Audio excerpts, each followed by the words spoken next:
they keep switching my headphones. I want the Bluetooth. Ladies and gentlemen, welcome to KUAW's first fall marathon. Okay, let me do that again. Ladies and gentlemen, welcome to KUAW's first fall fundraising marathon, and we're going to start our 4 hours of continuous broadcasting with Truth Be Told, featuring Tbeyb and Nelson A.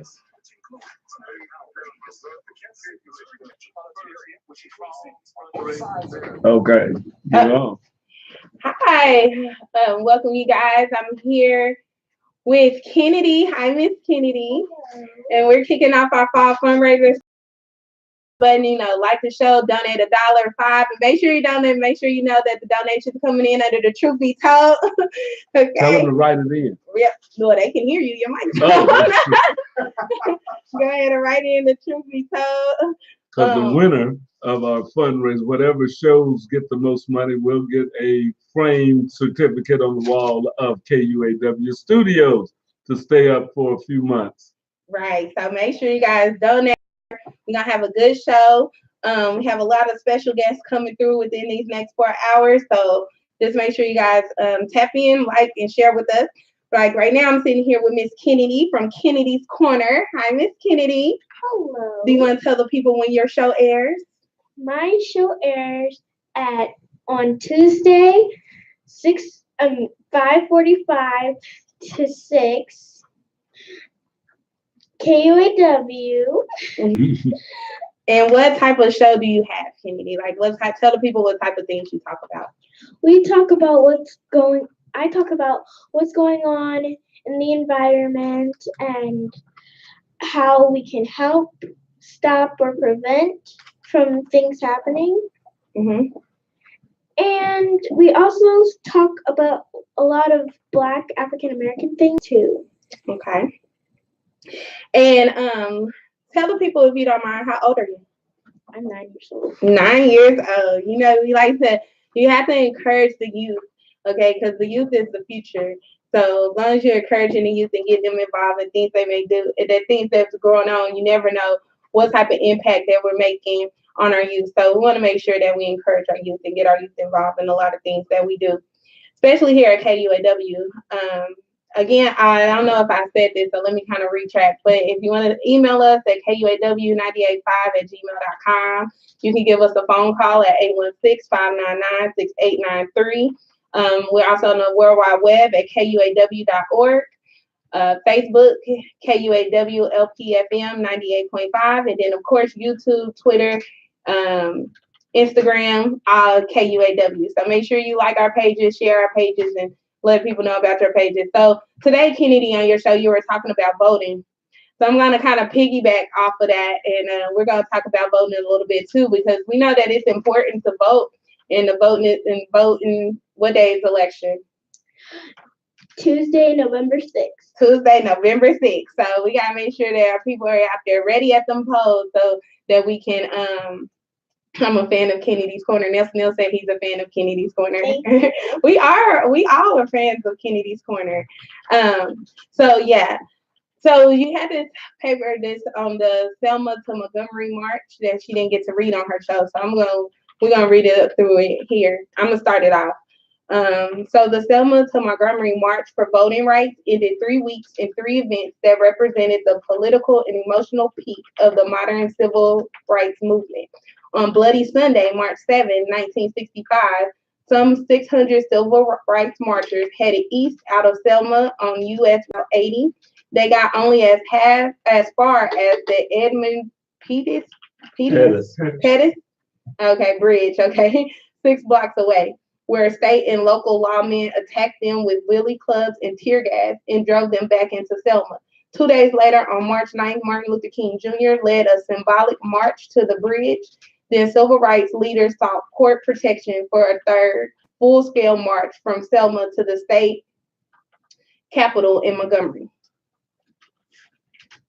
The federal district court judge Frank M. Johnson Jr. weighed the right of mobility against the right to march and ruled in favor of the demonstrators. The law is clear that the right to petition one's government for the redress of grievances may be exercised in large groups, said Judge Johnson, and these rights may be exercised by marching, even along public highways. On Sunday, March 21st, about 3,200 marchers set out for Montgomery, walking 12 miles a day and sleeping in fields.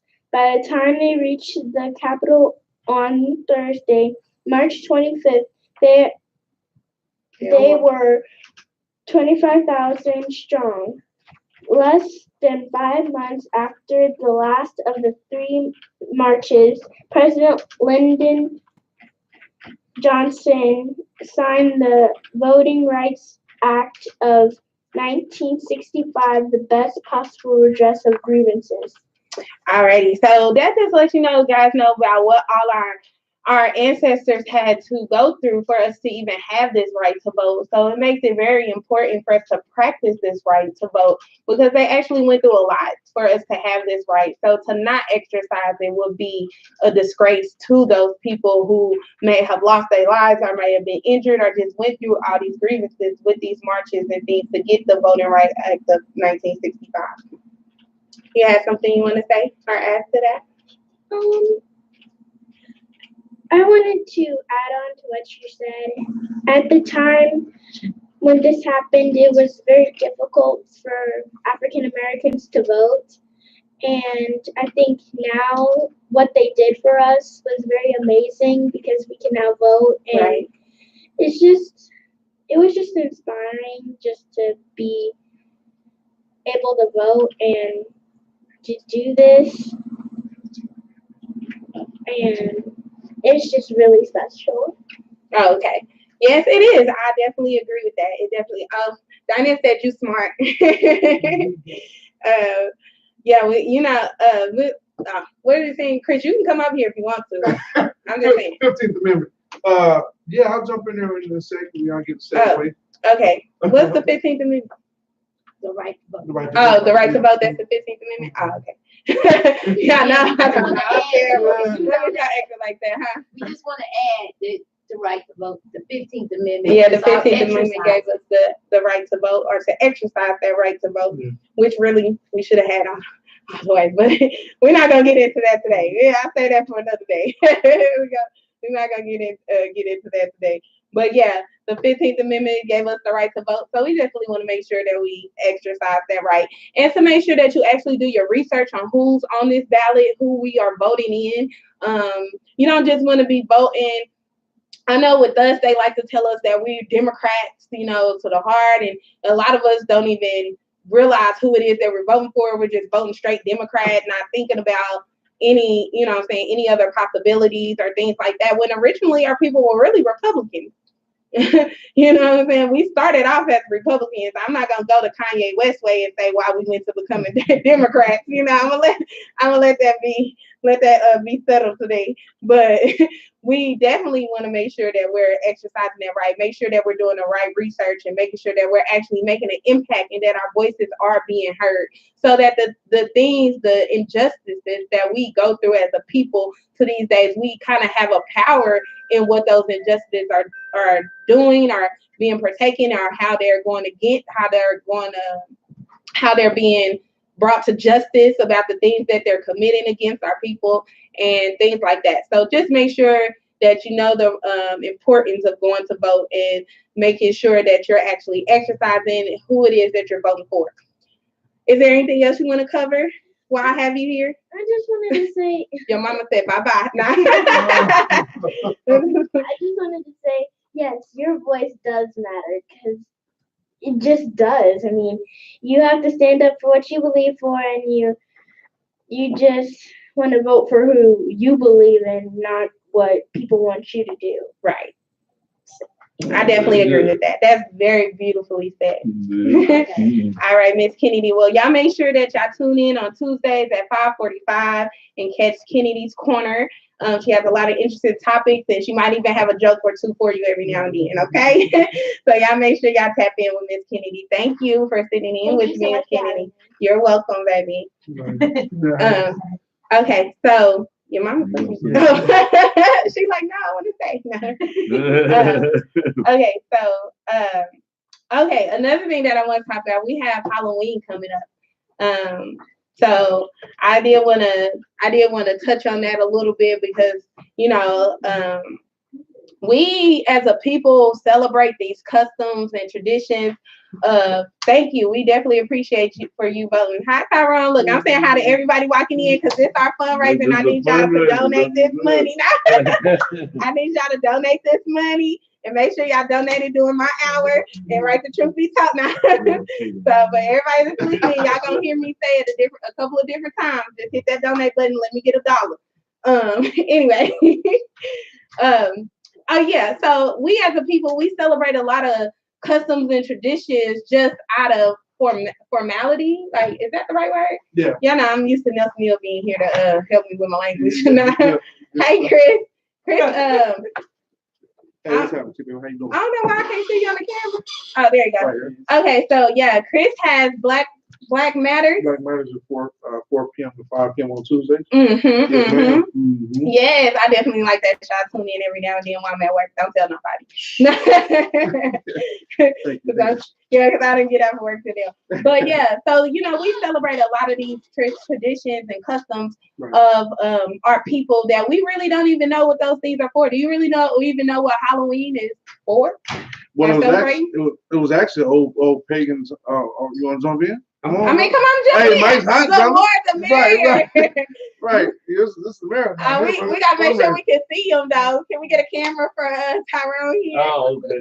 We got to have his arm over there. Yeah, we got cameras on deck. Y'all make sure y'all tune in. Y'all better get on here and share. She's back. Thanks for letting me sit on your show. Oh yes, definitely. Appreciate it. Back. Just get on your phone and share. Get on your phone and share. I need all y'all. But yeah, so Halloween. What was pagan? Pagan? Yeah. Halloween started off as an old pagan holiday. Pull it that way. Yeah. No. But okay. I mean, what was it supposed to be represented? See, I know about the Spanish version of it, like the Day of the Dead, and why they were doing it and how it came about, you know, doing them. But I really didn't know the American version of it. Well, the American version was from European. I don't know if your mic is on. Is mic on? No. There you go. Okay. Well, the American version, it was from an old Celtic celebration that was in honor of wishcraft. Mm-hmm. It was a bewitching time. Halloween was a transitional thing. Well, so when this paganistic holiday started being celebrated amongst Christians, there's this old trait that you don't cut down the tree where the pagan is. You go and you share your religious beliefs. So what we did was we sat, what they did as Christians, they sat and said, hey, let's go ahead and compromise.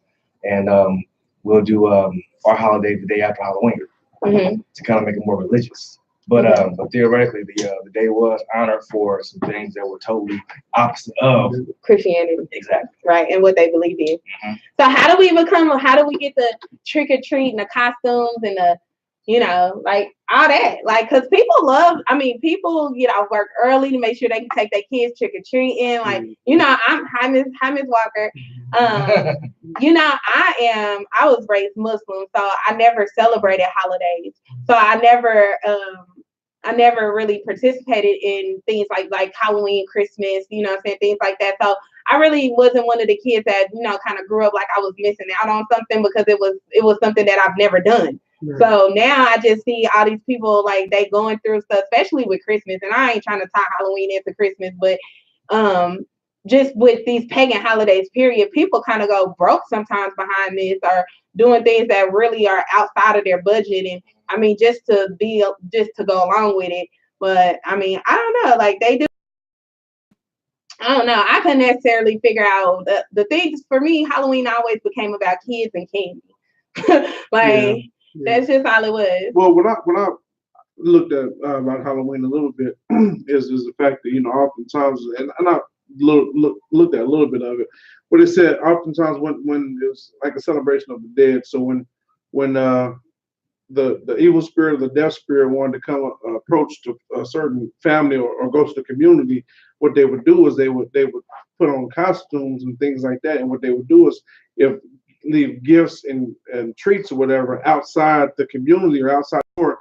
That way, like the death spirit or whatever wouldn't come into the house. And the reason why they wore the costumes is because they didn't want to be recognized by the evil spirit or the death spirit. That way they would, see them and probably kill them or curse them or whatnot. And that's what I had seen, as far as the costume. And that's why oftentimes you see costumes, there are witches and warlocks and demons and devils. There's really nothing real good, for the most part. Till now, because this year that Black Panther going up. Yeah. Black Panther leading the charge. Yeah. They said that Black Panther going up.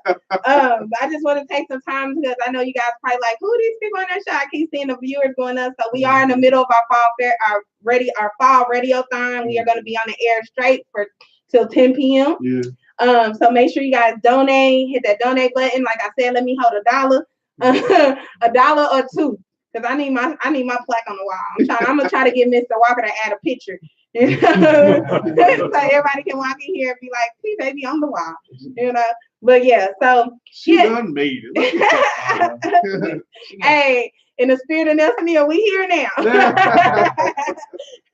I'm gonna need that on the wall. Mr. Walker, I'm gonna need that. So I'm gonna need y'all to go ahead and make $500 donation might make that happen. Hey, y'all heard him. I need that donation. Now we just having fun with y'all. Yeah. But and I don't want to take nothing away from people that do follow these holidays or anything like that, because like I said, I'm Moorish American, so I never really participated in any of those type of things. But I did always say that if I had a kid, I would throw like a fall costume party, just because I didn't want my kids to feel left out. Like, you want a costume, you can get a costume. We just gonna have a party, decorated nice, and I'm gonna give out a whole bunch of candy. You wouldn't even miss Halloween. Like a trick or treating, it came around in the Middle Ages. It was called guising, and poor peasants would dress up and they would go to people's houses and knock on the doors, and they would pray for blessings. Mm-hmm. Yeah, and so I mean, it's so many different connotations where it's coming from. Yeah. Right. But like the thing that kind of bothers me is the thing I like about your show is you keep it real. I like that. Oh yes, truth be told. And I feel like I kind of drop a little something. Like I'm not judging anybody, but my thing is you got people saying that I don't celebrate Halloween, none of that stuff, but you all up in the church and all that kind of stuff. So it's like, but then you have your kids dressing up as things that have connotations that are totally demonic, right? Like witches and vampires and stuff like that. Yeah.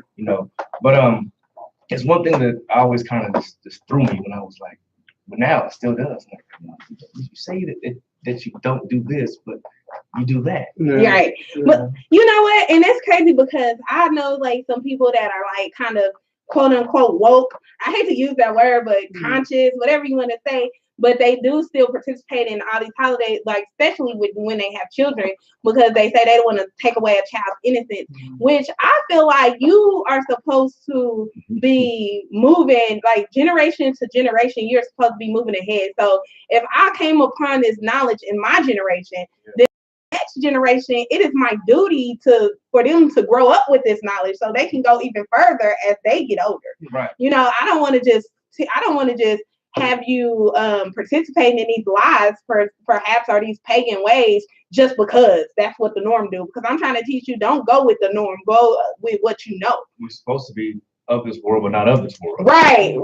And then especially if you don't know the real meaning behind it, especially if you can't even explain the real meaning behind why it is that you're doing it. Right. Or, and I don't want to, like I said, I ain't trying to tell nobody to take away their kids' innocence or anything like that. But, you could go buy your kids some candy. Like, these bags of candy on sale, you could go buy them some candy and they ain't missing out on nothing because it's cold. They probably don't want to be out there anyway. Then they going to get sick. You got to take them to the doctor and spend more money. Like, it's too cold for all that and going door to door and all this other kind of stuff. No, I'll buy you some candy, sit on down. That's all we going to do. Like every that's holiday, yes, sir. Yeah. Every major holiday that we celebrate, right, originally was a pagan holiday. Oh yeah. Now, you got Easter, or something else. Easter is Christmas. Easter's a fertility deal. Man, Christmas, Valentine's Day. Yeah. and like and people. And that's crazy right there. So if you think about it, you got pagan and you got Christian in the same house. Right. See, people need to realize. I think it was I always get them mixed up. Is it Charlemagne or Constantine? It was one of them. That's the king that said, "Hey, look, you don't cut down the tree. Yeah. You share your religion." Like I remember going to a church one time out in Europe, out in Spain, and they had an actual paganistic area in their church. So I'm like, you see a lot of the blending of these things going on now. But I think it's more so for money. And make sure you guys comment. I want to know what you guys think, and I want to make sure we include you guys in the show also. So make sure you drop in your comments because I am reading them, I am watching. So make sure you do that. And let me know, like, how do you guys feel about why you celebrate Halloween or or even pagan holidays? We don't even got to talk about Halloween. The only one I really like is Thanksgiving. I'm a fat girl on the inside, y'all. Like I'm telling y'all right now, I'll be looking forward to Thanksgiving. I'm a big fan of the outside. I just sit in some barbecue On Thanksgiving? Please, I want some turkey, some duck dressing, some greens, some mashed potatoes, some macaroni and cheese. Oh my God, I'm getting hungry just thinking about it. We should go over to her house. No, I don't cook it at my house. Okay, I gotta go to other people's house because I don't celebrate. Like, I'm here. Let me get a plate. I like doing it that way though because I can go to multiple people's houses, multiple places. But it is what it is. Now, when I get older, I don't know because I really don't. Thanksgiving is one of those things. It's like you kind of celebrate them coming taking over our land. And that's kind of, that's one you really don't want to get into because we still fighting that to this day. Yeah. What they tell you in school, when those colonizers came over here, they treated those Native Americans bad. Right. In fact, it was just gruesome. We were those Native Americans. Yeah, we were. We were here first. Yeah. And the sad part about it, I was talking to my students about this. One thing that they did to get people off their land, right? They would go in those houses and take those babies and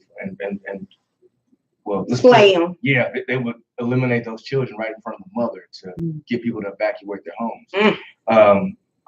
It was gruesome. Yeah, that's terrible. I don't even think we introduced you, Tyrone. You gotta tell people who you are when your show comes on. His show comes on after mine. He gets a lot of my leftover viewers, Now. I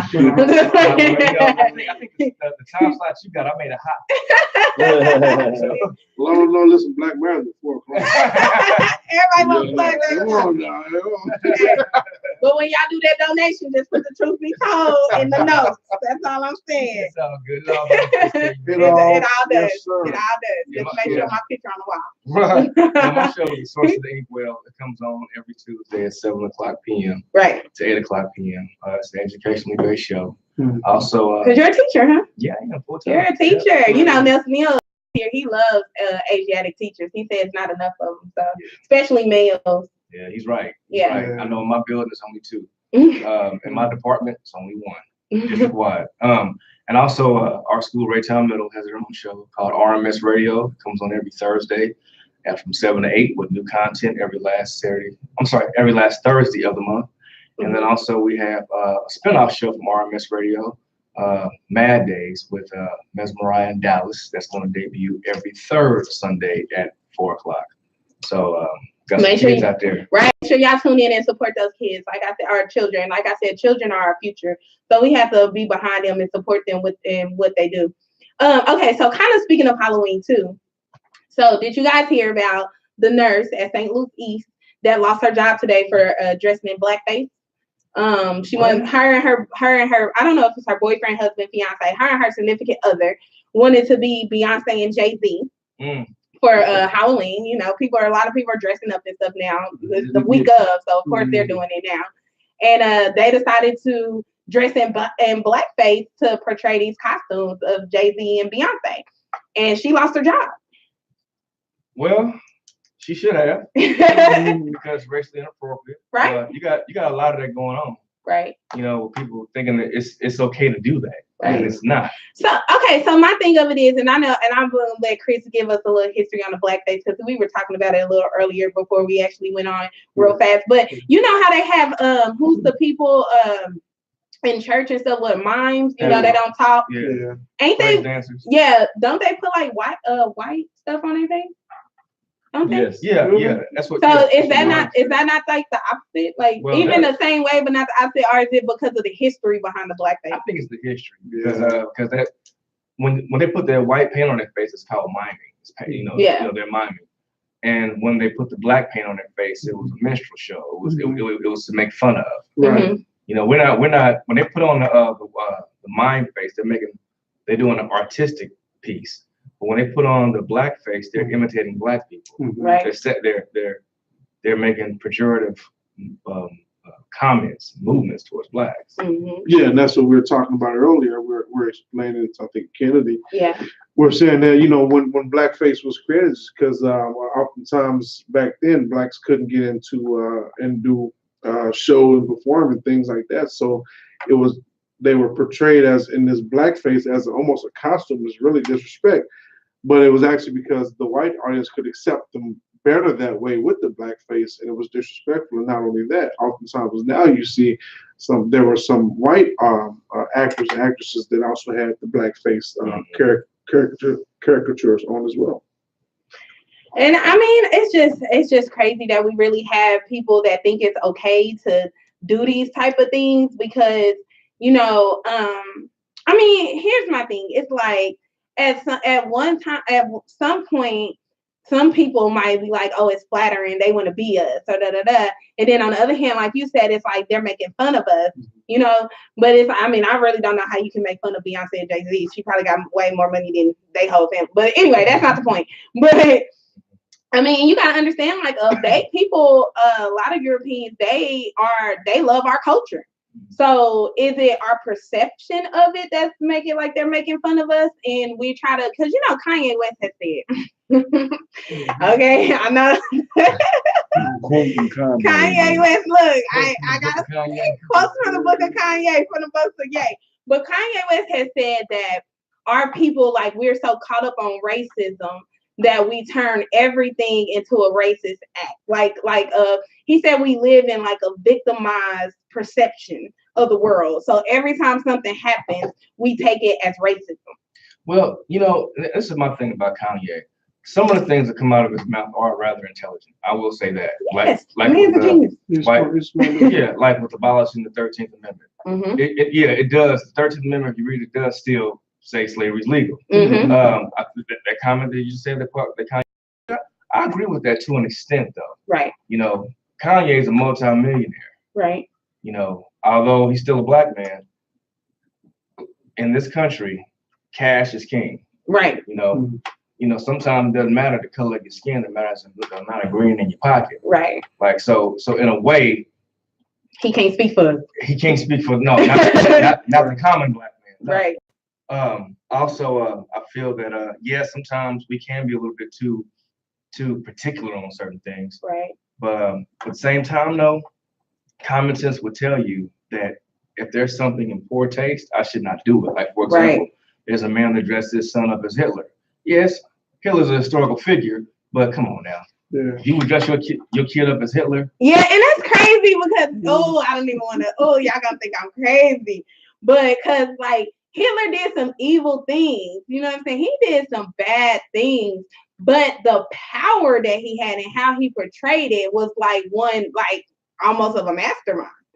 The way that he did it, he was just on the wrong side of the spectrum. Because if he would have been doing it for good, people would be praising him. Well, you know, some of the stuff that they were doing, they still use that.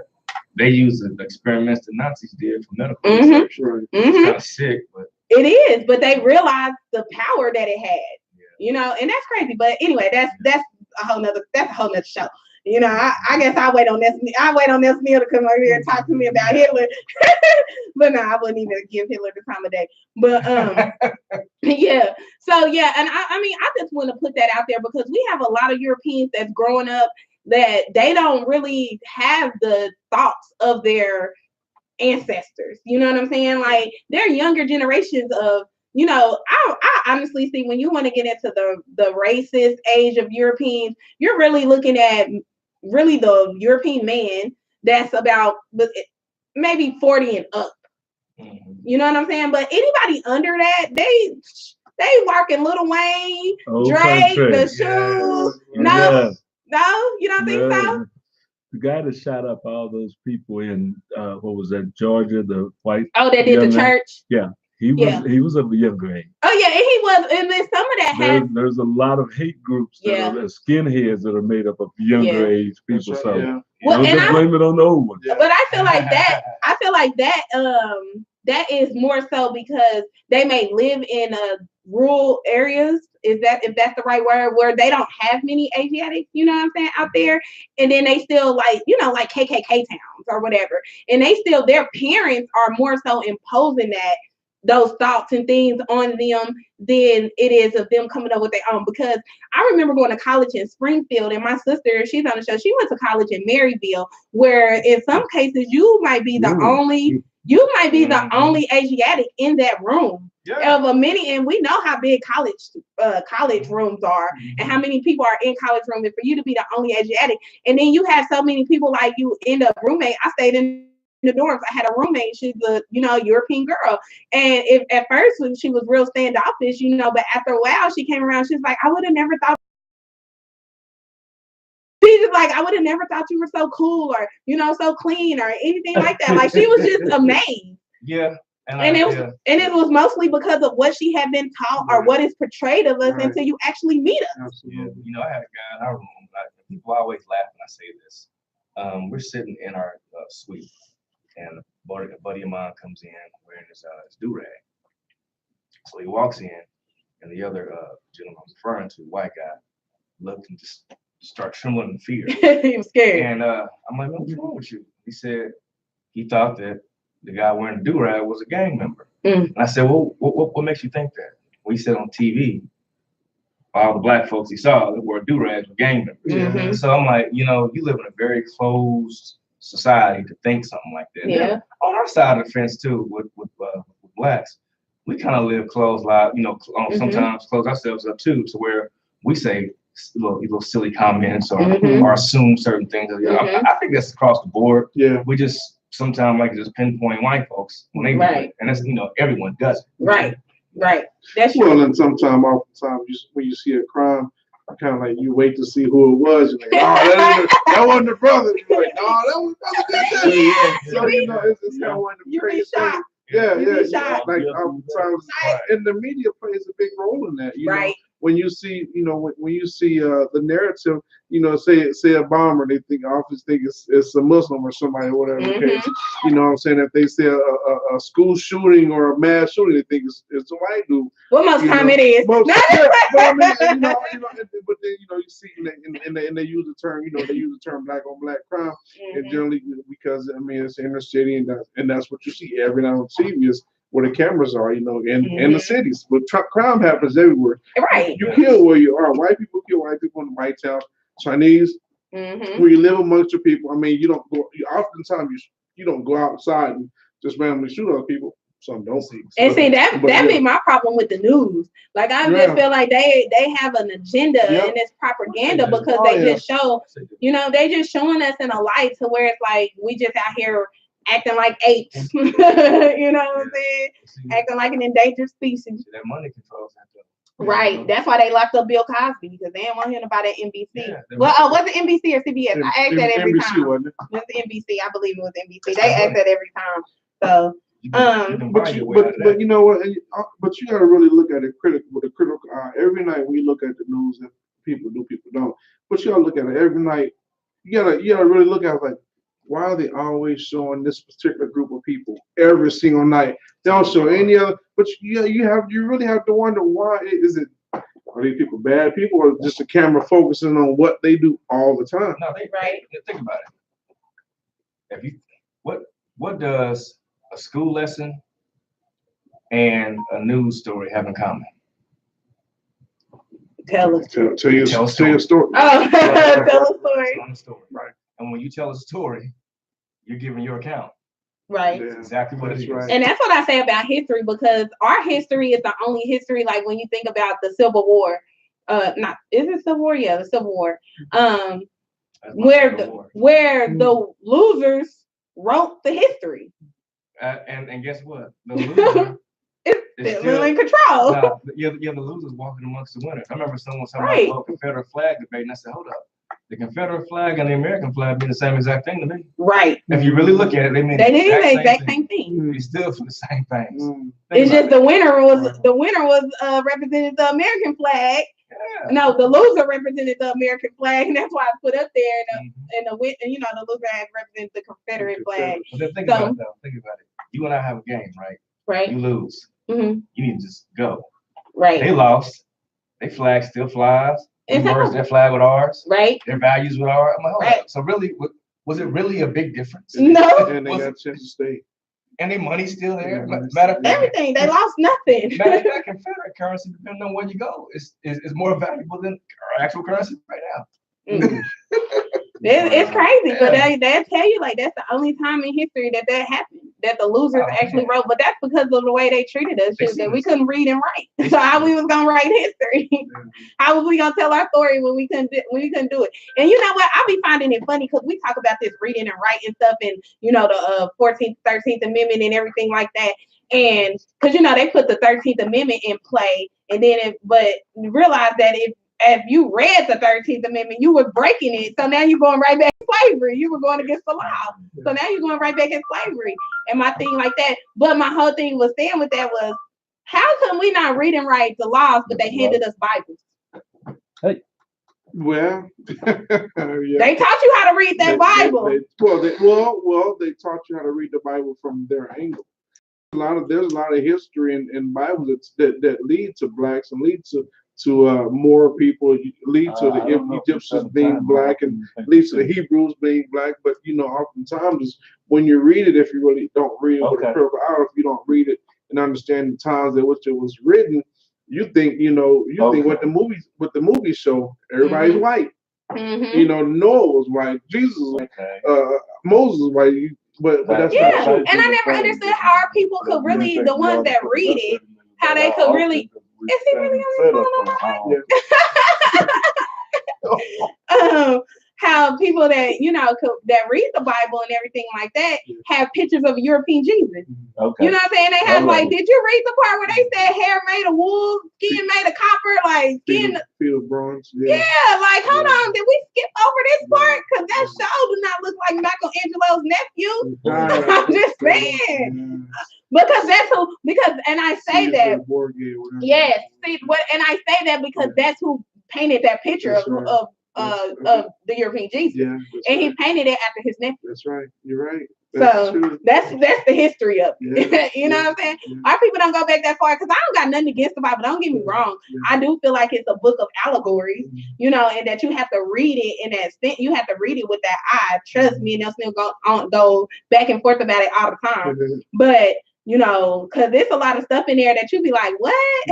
And people take it so literally. Like, that's just an allegory to something deeper. Like, I don't think they meant it that literal. Like, you know what I'm saying? Y'all taking it so literal and be head strong on it. Like, no, bruh. And so you have to be able to read it like that. And it's the same thing with the European Jesus. Like, you got Christmas coming up and everything like that. And, we talk about Christmas and we were talking about pagan holidays anyway, so I might as well talk about Christmas too, because they were talking about, I heard, now I necessarily haven't read this in the Bible. I don't know how familiar you are with the Bible either, but I heard that they tell you not, about the Christmas tree and, you know what I'm saying, and how that's how you're not supposed to do that. And yet it's still a custom amongst many people.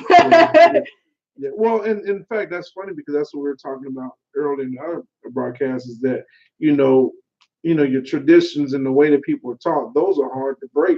Whether they be right, whether they be wrong, those are hard things to break because it's so ingrained in us, to think a certain kind of way and think, like we talked about Halloween, the kids in Halloween and things. So it's so ingrained in our DNA.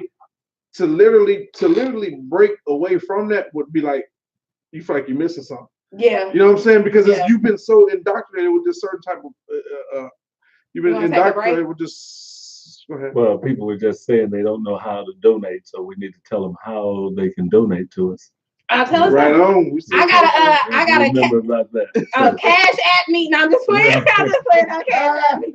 But we still there. We are in the middle of a fall fundraiser, guys. Right. We're We gonna are. take So a we break just to wanna talk make sure. about that for a minute. Okay. So the way that you donate, there's a donate button. Is it one attached to this video?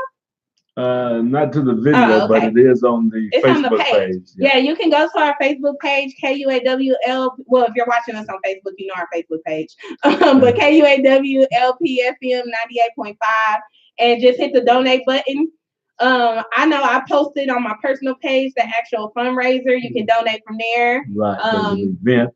There's an event. Fall fundraiser. There's an event. You can go donate there. Just wherever you see a donate button, just hit it.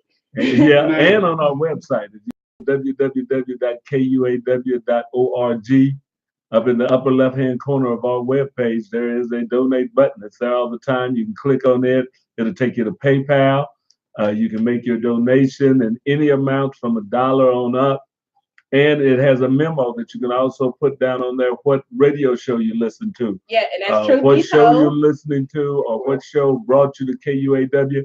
Because we're running a contest for all the show hosts that if they can raise money. So we have shows from Criminal Law to Black Matters to Truth Be Told to the Inkwell, Source of the Inkwell to Kennedy's Corner. So we got a bunch of shows on here. Misunderstood's Neighborhood.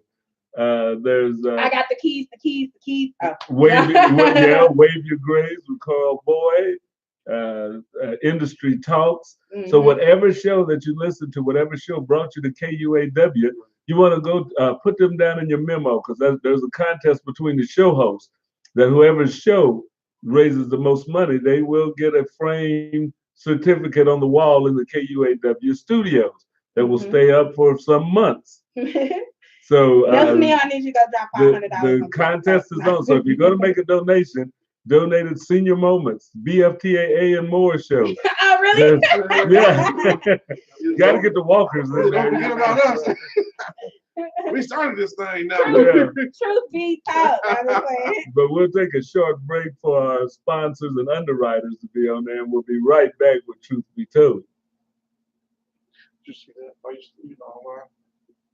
Oh, it's the last question. Forrest Heisen said the South didn't lose the Civil War. I was about to get to that. For you?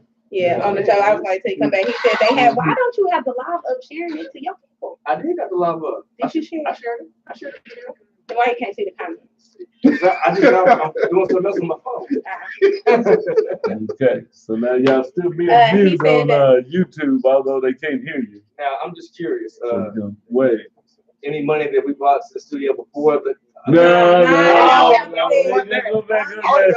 Like this right here, like Yeah. He said the South didn't lose the Civil War. If they had lost, we would be one nation, the Union, not a collection of states. We didn't say the South. We know the South won. They just didn't write the history. They conceded. We said the South. They lost the war. Oh, the South. But the North won. Mm-hmm. But the South, though, their values are still being used. That's what I'm saying. They and when they lost, General Ely was told to give up his land as punishment, and his land got turned into Arlington Cemetery. That used to be Lee's plantation. That was it. No jail time, no nothing. You went against the United States, and all you got was give up your land. Hey, but land is powerful. But they gave him that land back through Reconstruction, though. He got land somewhere else. Reconstruction saved a whole bunch of that. So they take it like for example, this thing with Trump. They said impeach Trump. It's like hold on, they tripping now. They tripping now. Nelson Neal said that he'll match all donations that donated in Truth Be Told. Then Ford talking about he matching all donations up to $500 to donate for Wake Up KC. What is even Wake Up KC? That's what I said. Nah, bro, nah. Hold on. Get that out my comment. That's the show Delete that comment. Delete that comment. That's the show. Hey, Mr. Walker, I ain't worried about it because I already got money up there. Y'all got to make me. I'm gonna go ahead and donate $200-300 when I leave. Okay, we're gonna come back in about 21 seconds. The South did lose the Civil War. I'm glad he just gave me ammunition. Yeah. And especially I'm cat- going against him. He talking about wake this up cat now. will get Wake up you. KC. What is wake up KC? That's Pastor Canty, Ellery Canty, Saturday morning.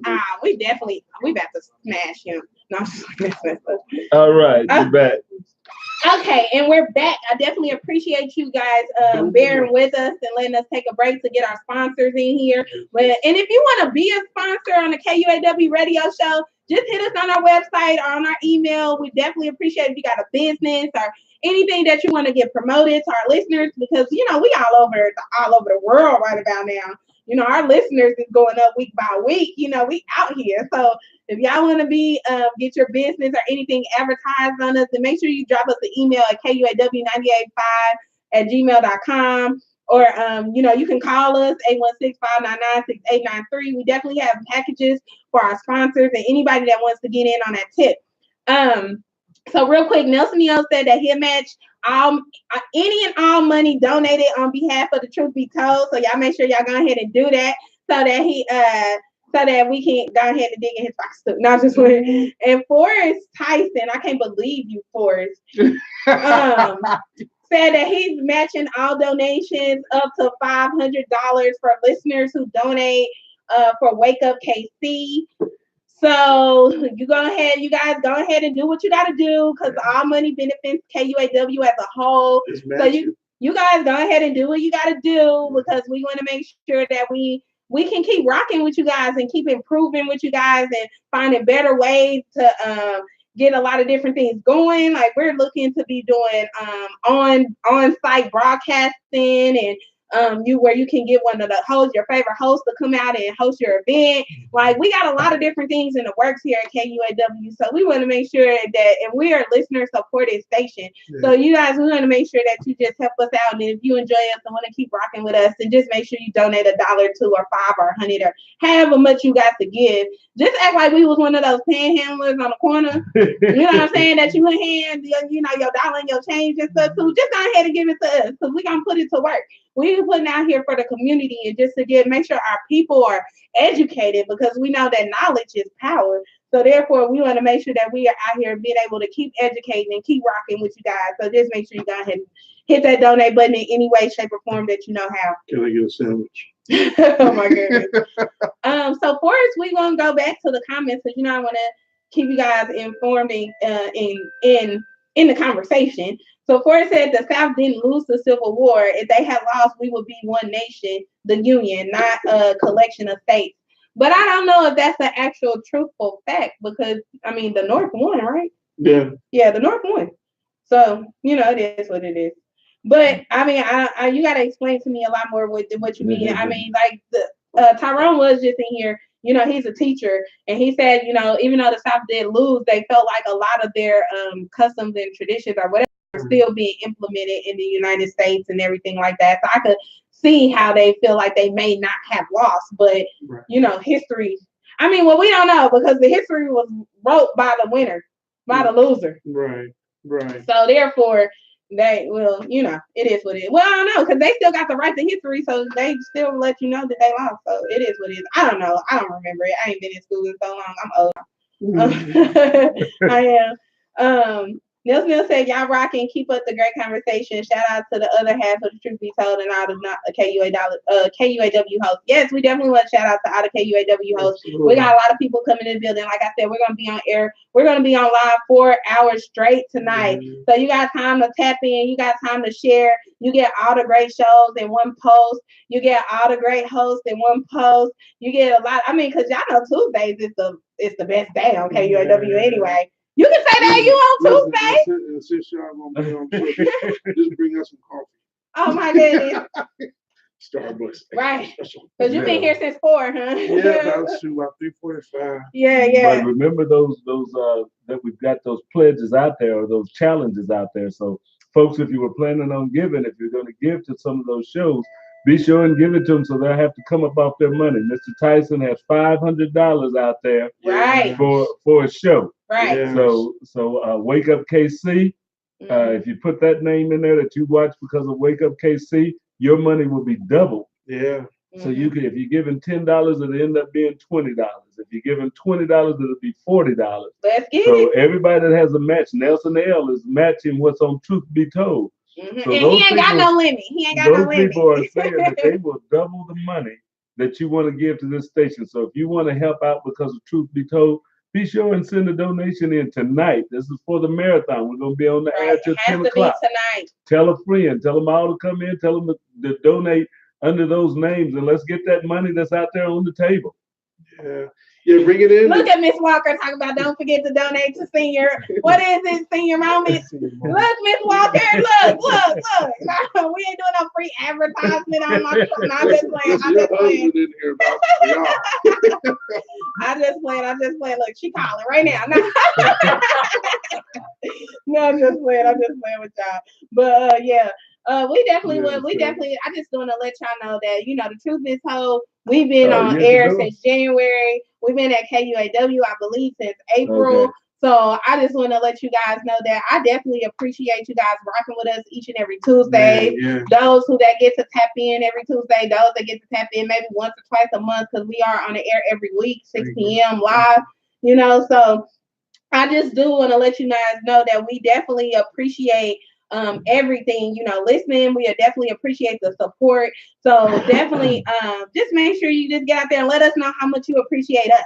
You know what I'm saying? Just let us know. Just show us a little appreciation with $1 or $2, and make sure you put that truth be told in the memo.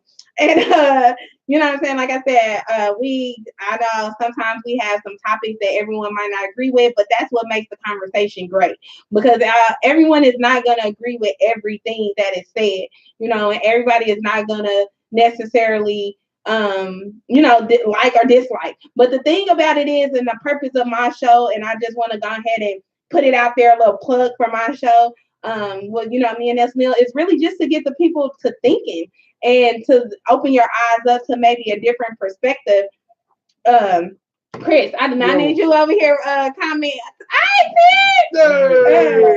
Y'all know me and Terrence got a new show that's gonna be coming up here when we doing a book club on the air. So I know y'all waiting on us. We got some things in the works. We got this there, but we're gonna be working with Asiatic authors and the local or whatever books and stuff that's going on to get our people to reading, because like I said, knowledge is power, right? So I'm just gonna play that because he walked in, you know what I'm saying? But y'all can't donate to that show yet. So just make sure you put the truth be told in the memo.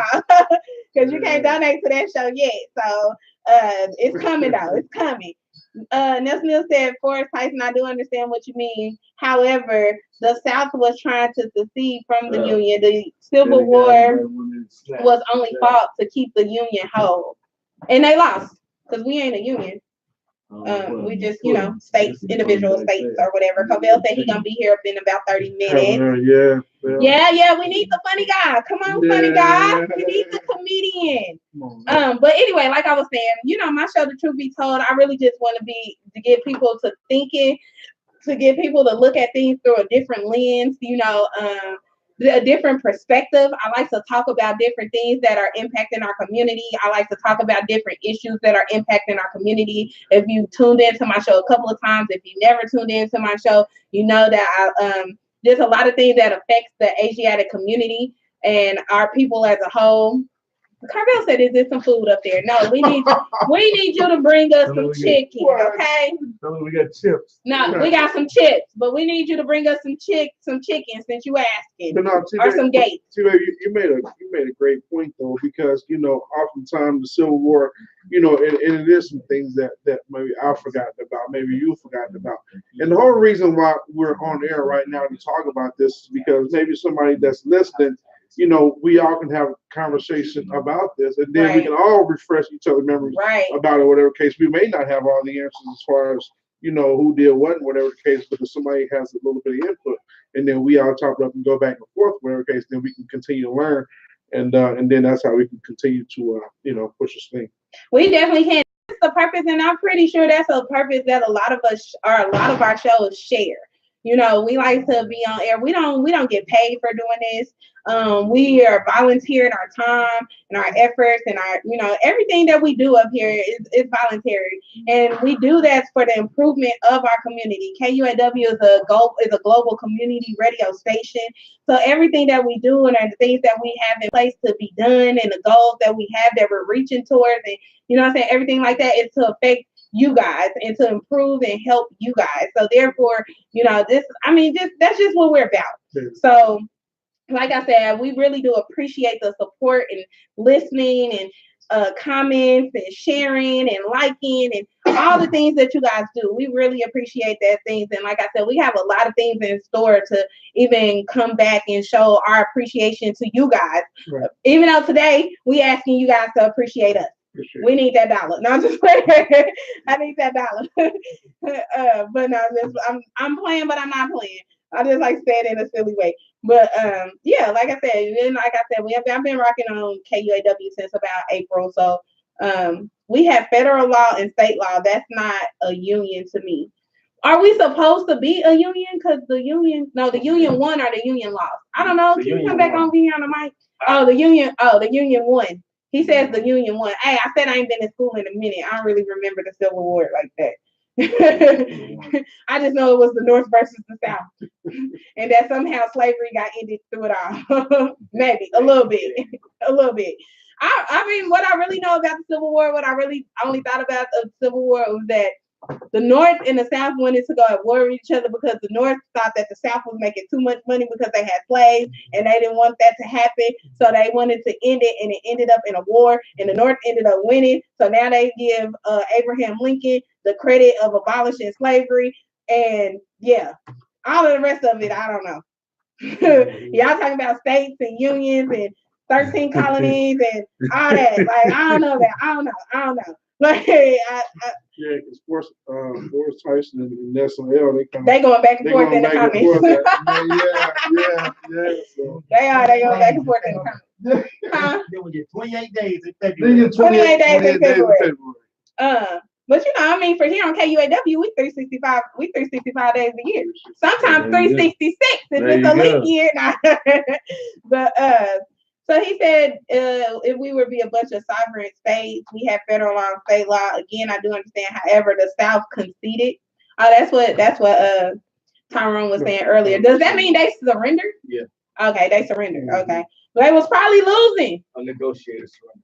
Negotiated surrender. Okay, and all they lost was some land. Well, and some slaves. That's another show. Okay, that's another show, another time. Slavery was a choice. Come on, Cobell.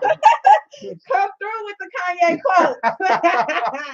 Come through with the Kanye quote. You know. Also, though, I forgot to mention this. You guys hate to cut you off, but I forgot to bring this up. But we do have another prize or another giveaway. Yes, sir. A book was donated from the last person that was in here, Miss Charlotte Webb, who was a caterer here in Kansas City. And you might hold that up in front of the camera to see it better. But for the person that donates to Black Matters in the amount of $25 or more, they will receive a copy of her book, Pizza Any Way You Want It. So for $25, we've got that book, or for best offer at the end of the night. Yeah. But $25, the first $25 gets a copy of that book. For Black Lives Matter or just period? No, Black Lives Matter. Oh, Black Matters. She gave it to radio show, Black Matters. Black Matters. She said, Black Lives Matter. Oh, man. Dang, I need a prize. What's in my purse? I need a prize to give away. Dang it. Tiff, what you got? No, just playing. She said, for anybody who wants to donate, here's a peppermint. Here's a peppermint for anybody who wants to. I got some. I'm gonna give y'all something. Top donator, I'm gonna give y'all prizes. Well, I know we gotta switch here in a minute. We gotta go ahead and switch on to the next show. I know we're not gonna cut off, so I can go ahead and say my little covenant, and then I'm gonna go ahead and let Tyrone get on here and rock with y'all. So you are the children of one Father, provided for by His care. The breast of a mother have given you suck. Let the bonds of affection, therefore, unite thee with thy brothers, that peace and happiness may dwell in our Father's house. And when you separate in the world, remember the relation that binds you to love and unity. And prefer not a stranger before thy own blood. If thy brothers in adversity, assist him. If thy sisters in trouble, forsake her not. So shall the fortunes of our Father contribute to the support of his whole race. And his care be continued to you all in your love to each other. Peace. I'm coming back though. All right, all right. Big on Lord. Hey, so you're listening to KUAW Radio, and we're in the midst of our fall fundraising drive. This is KUAW, Knowledge, Understanding, and Wisdom Radio, a global community radio station right here in Kansas City. So we're in a fall fundraiser. We have a couple of options out there. You can definitely give on Facebook. You can give on our website. You can also mail us. If you have a check that you don't trust that electronic stuff, you want to write a check, mail it to KUAW at Post Office Box 300166, Kansas City, Missouri 64130. So you can mail a check to KUAW, Post Office Box. Well, here we go. Get our little commercial out of the way. But yeah, we want to let you know that you can do that. So we will take stop this. We're on YouTube, man. Someone's trying to say they can't see the show.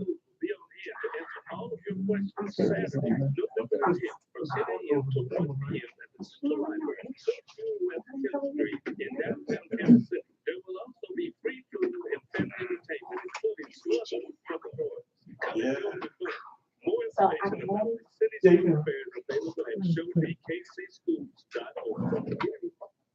All right, all right. So yeah, as I was saying, is that we are a community-supported radio station. We live off of donations from businesses, from individuals, and our sponsors and underwriters. And this is the time where we're letting everybody, all the community, get involved in making this work. So we want everybody to feel free to donate now. Call your friends up. Tell them that the radio station is going to be on the air live for the next 3 hours. And we're trying to raise money. We got a goal of $2,500 out there.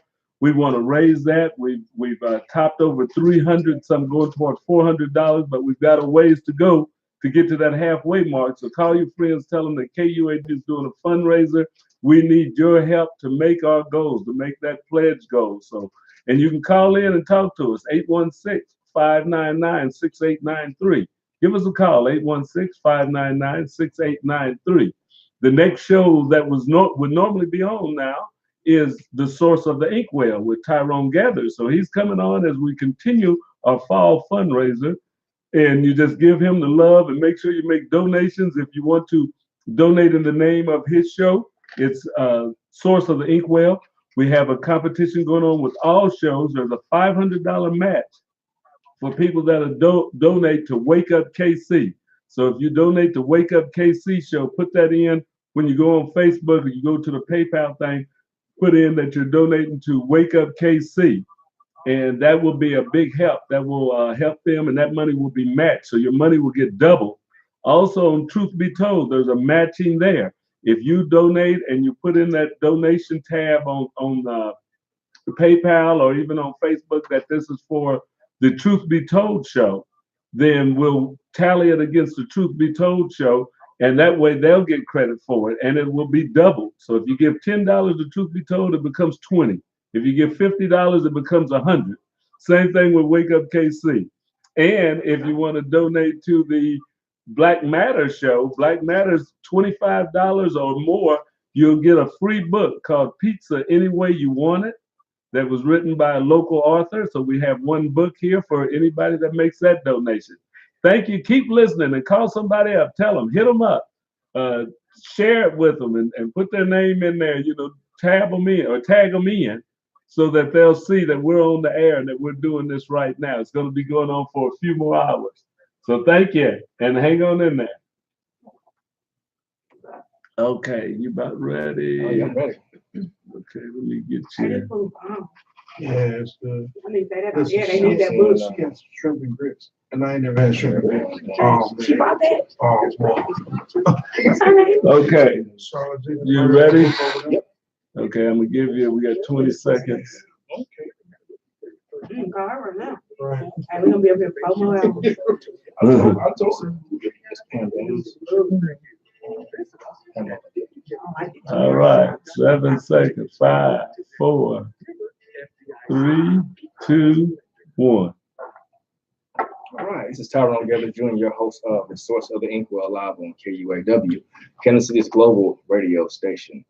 You can look, KUAW stands for Knowledge, Understanding, and Wisdom. You can check out KUAW on KUAW95@gmail.com, or you can hit us up on Facebook at KUAW-LPFM 98.5.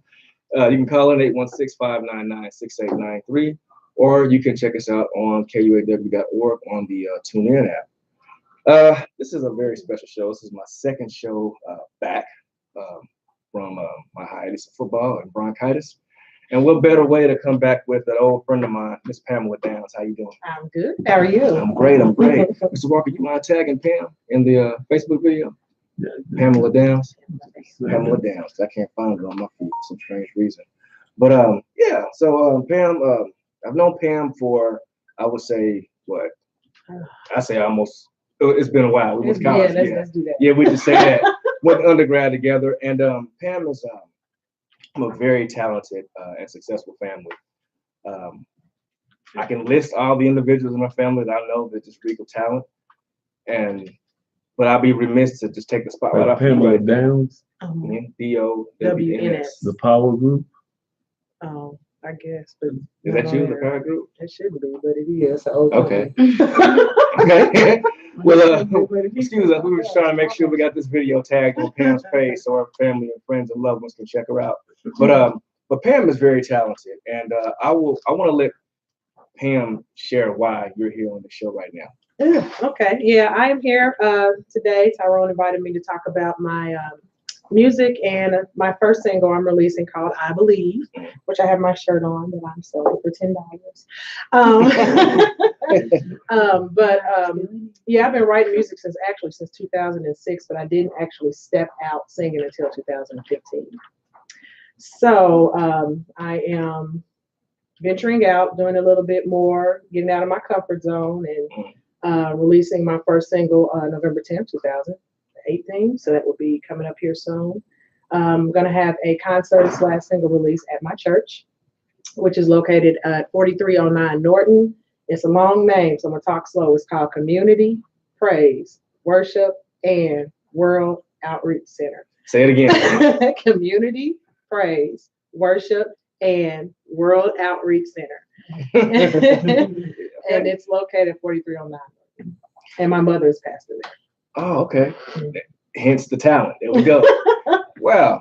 So, I mean, I've always known you to be a singer, right? When we were in undergrad, Missouri Western, we had a little gospel group that we used to do. I think, what was it? LEV or whatever? Oh, yeah, you remember the LEV days? Oh, really? And I remember you used to always, you were part of the praise team. Yeah. And now when I first, I know Pam's sister, Proline, and I don't, I'm sorry for shouting you on the radio, but and I met you through your sister, and I was like, man, okay, it's Proline's sister. But then you started singing, I'm like, wow, this girl, she got some pipes on her. So I'll take that compliment. Yeah. I mean, you were part of the praise and worship. Mm-hmm. So that was very beneficial because you let your talent be used for ministry back then. So now it's you're kind of branching out doing your own thing. Yeah, definitely. Oh, they can't hear us? Get closer to the mic. Okay, thank you. So let's talk about, out of all the different music genres, why are you focusing solely on gospel? Well, actually, I'll say it's more contemporary Christian, kind of Christian, neo soul, just a lot of different things. Okay. Honestly, ever since I was little, I used to write poems, and I never really thought of anything other, but I always wanted to sing. Now, I'm from the old school Baptist, and back in that day, you couldn't, if you wasn't baptized, you couldn't sing. So I couldn't voice myself because I wasn't getting baptized. I wasn't getting that water.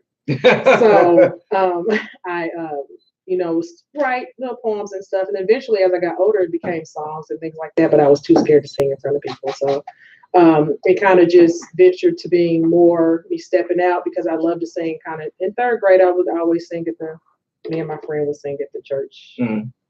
musicals, things like that. But I just kind of stepped out because it's always been in my heart, and it was fear that was keeping me back. Mm. So, I mean, you know, you still have those moments, but it was fear keeping me back. But now I'm at a point, I went through a lot here a few years ago, and it just said, you know, I was constricted in what I could do. Now that I'm free to do what I want to do, I just took off running. So, you know, life has its ups and downs that cause, you know, you make a decision if you want to live your life or let somebody else live your life for you. So I'm glad you said that, because fear is one thing that holds people back, just period, from what they can do from their potential. Definitely. And the fact that you said that you overcame fear and said, look, I want to do this. I'm not going to allow someone else to do my life for me. It's very, it's a testimony. It's testimony. It's definitely a testimony. Now, when you decided that you wanted to start singing, did you see your love for singing kind of transcending over into your day job? Because like you know, like I do this. This is like my, I don't want to say it's my talent anymore. I kind of see it as a slight profession. I see what I'm doing here on KUAW kind of blending over into my day job. And trying to pull me away from my day job. Is that what you're saying with things? I know a lot of musicians, when they say that they're starting to sing or perform, they start to see themselves kind of wanting to. Yeah, I mean, if it's in your heart, it's gonna always pull you. You know. So I'm actually doing something totally different that I can't sing at. I'm doing benefits, employee benefits, you know, which I love to do. But you know, I know that that's not something I will do forever because this passion that's in my heart to do. Right. So you know, I love my job, but I mean, it does it because when you start stepping out and doing the things that your heart is leading you to do, it's gonna, you know, it's gonna pull you to want to do more. And then, you know, you're constricted in your job. You know, you have your 9 to 5, but eventually, I believe that it will, you know, it will grow and become what you want it to be if you keep stepping out and doing it. But it does, you know, my heart is leaning more towards it now that the fear is out of the way. I am kind of more leaning towards, oh man, what can I do? How far can I go? You know? I'm not saying anything if my employers are listening. I'm keeping my job, okay? So same for school district. Yeah. So well, yeah, I mean, you always will be led by if you choose to let your heart lead you. So much we get so caught up in what we think we should be based off of our upbringing or what people tell us we should be, but we miss out on our life when we do that. And we miss out on opportunities that, you know, things that we were created to do. We don't do them because we should be in this box because that's what everybody else is doing. So, you know, yeah, you do it. You know, you got to go to work because you need to pay your bills. Right. But let your job pay for what you want to do. Exactly. Let it pay you. Yeah. Pay you to do what you want to do to build up your business or whatever it is you want to do. See, we were just talking on another show prior, truth be told, in regards to sometimes we do it because we're told to do it. You know, definitely. And that's kind of a messed up thing. You know, it's like you want to do something, but it's hindering you because someone else is telling you not to do it. And kind of like I don't know. I see that a lot in my profession, and I see that a lot with people who want to kind of just branch out. Like before they kind of take that final step, is someone kind of pulling like, no, get over here, sit down. Yeah. And you know what? I've heard this before, but a lot of times when people try to stop you from their dreams, not every time, but a lot of times it's bitterness that's inside of them because they didn't reach their dreams.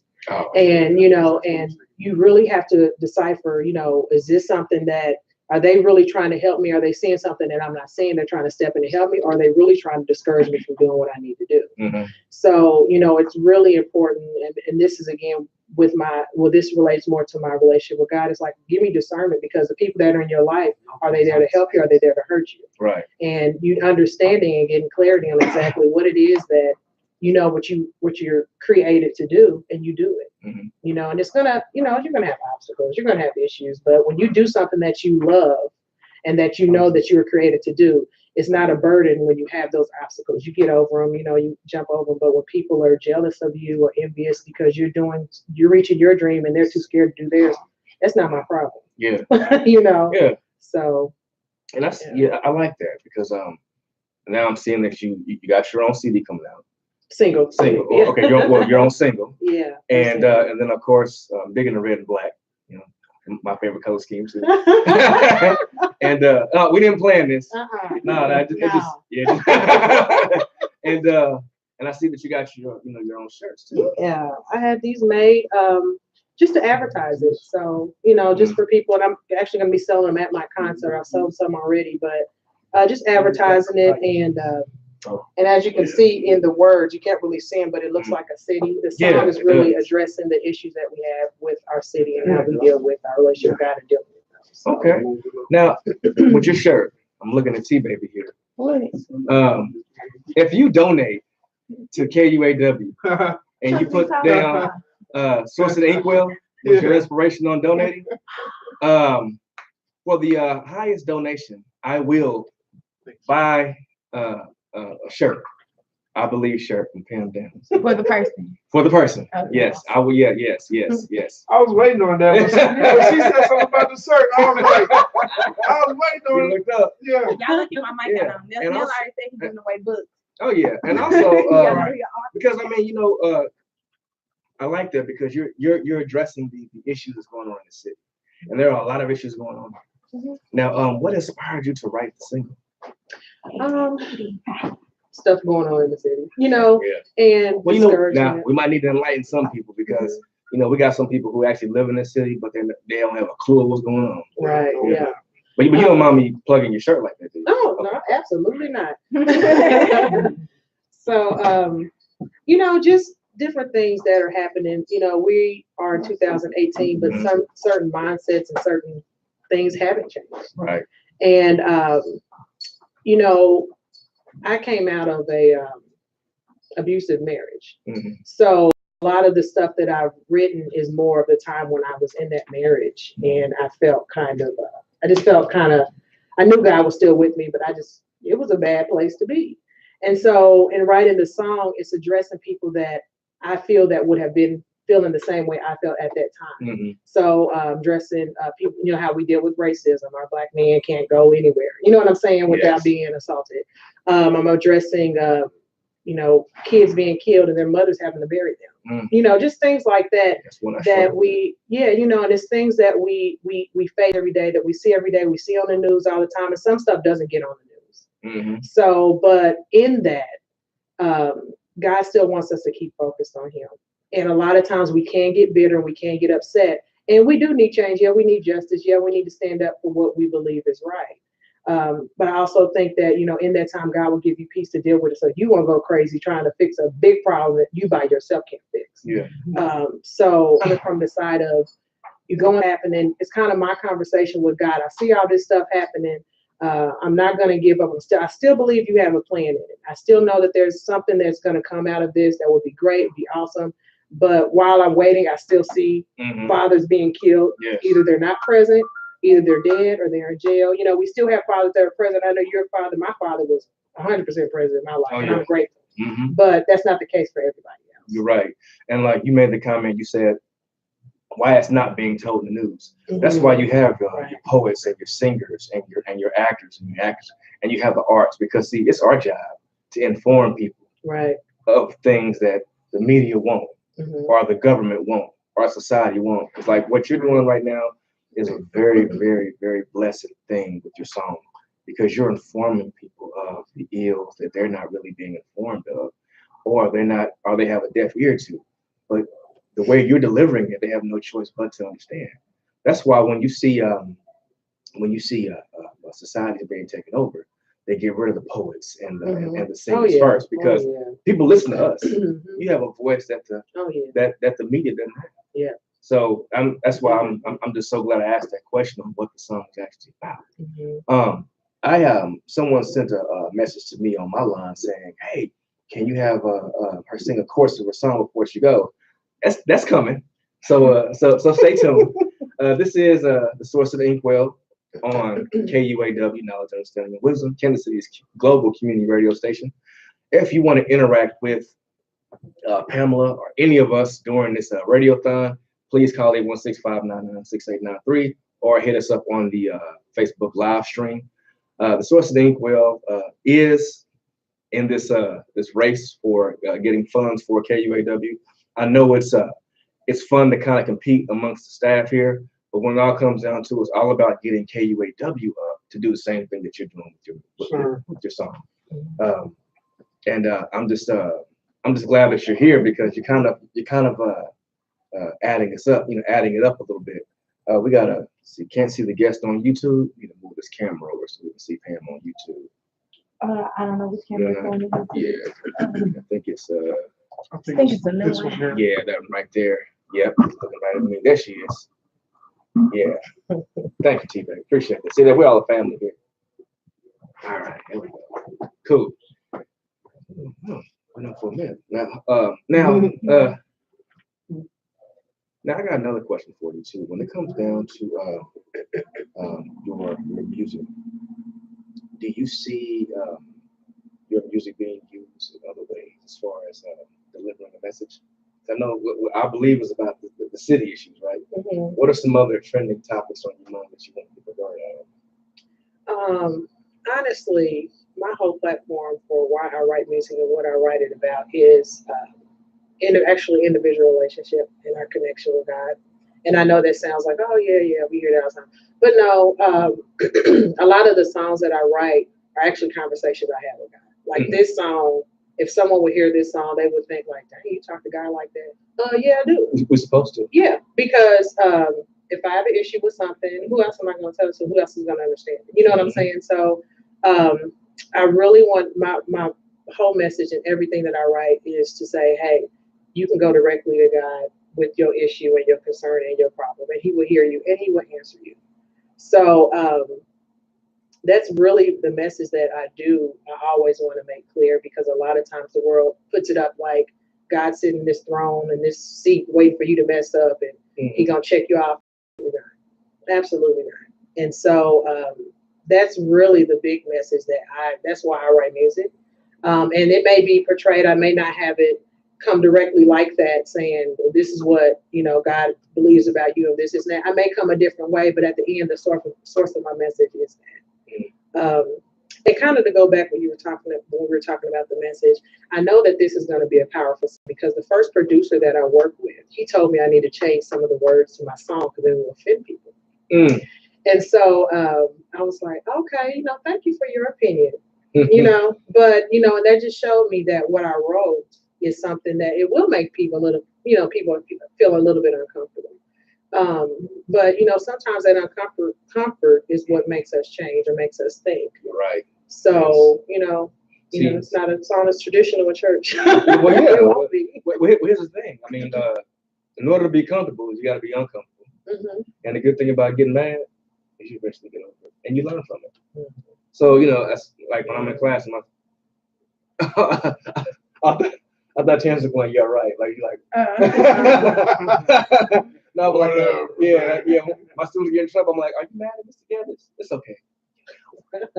And then you'll learn from them, from the issue. But I mean, I think the thing is, there are different ways to attack a situation. It's like, you got the traditional means, there's so many different ways. We can't expect people to do everything the exact same way because we don't receive things the exact same way. And it's like you was talking about your conversation with God. We all talk to God differently. It's the expectation is not all of us to do it the exact same way. The expectation is we need to communicate. Right. So I'm looking forward because I plan on, this is you said November 10th at 7:00. And this is on a weekday, weekend? Saturday. This is Saturday. Well, I plan on being there. Yeah. I definitely plan on being there. Are you on the live thing? You want me to go live? There's someone asking where they can buy your CD from, Miss Pam. So I have more information on that because I'm actually going to use a system that will make it available on iTunes, make it available pretty much everywhere music is sold. So I have more information. So if you get to go to my Facebook page, Pamela Downs, that's where you will get more information about that. I'm also on Twitter, and I'll have that information closer to the date. So, but it's going to be available everywhere music is available online. Okay. Well, we're kind of approaching towards the break. I like to take like a little break in between. But what I would like to do before we go on break, if you can kind of sing a little piece of your song before we go on break. Okay. If you feel comfortable doing it. Yeah, that's fine. Okay.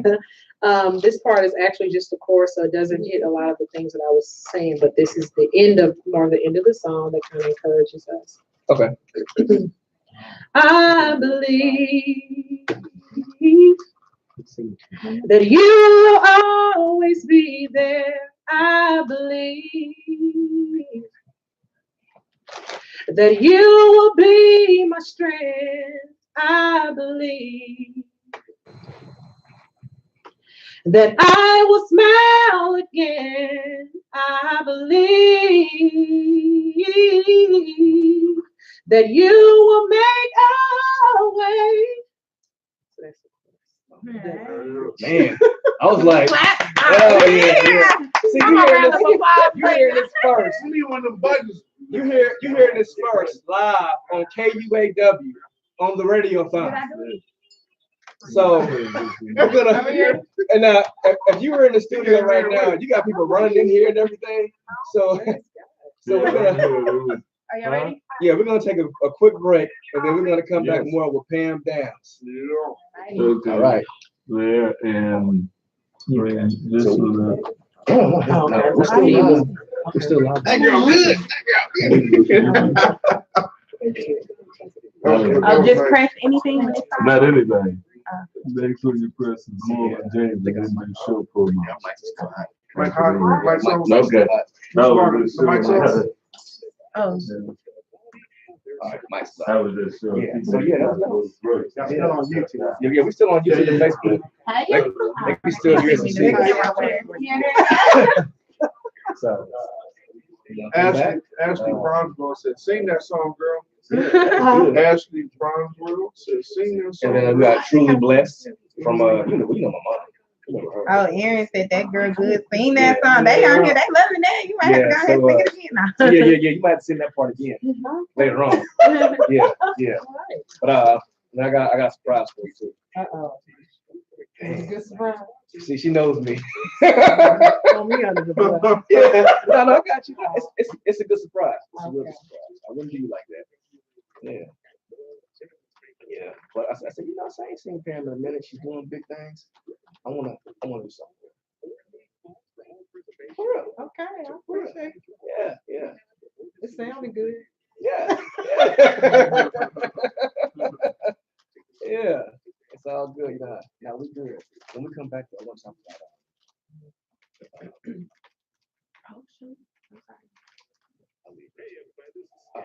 when we come back, I want to talk about inspiration.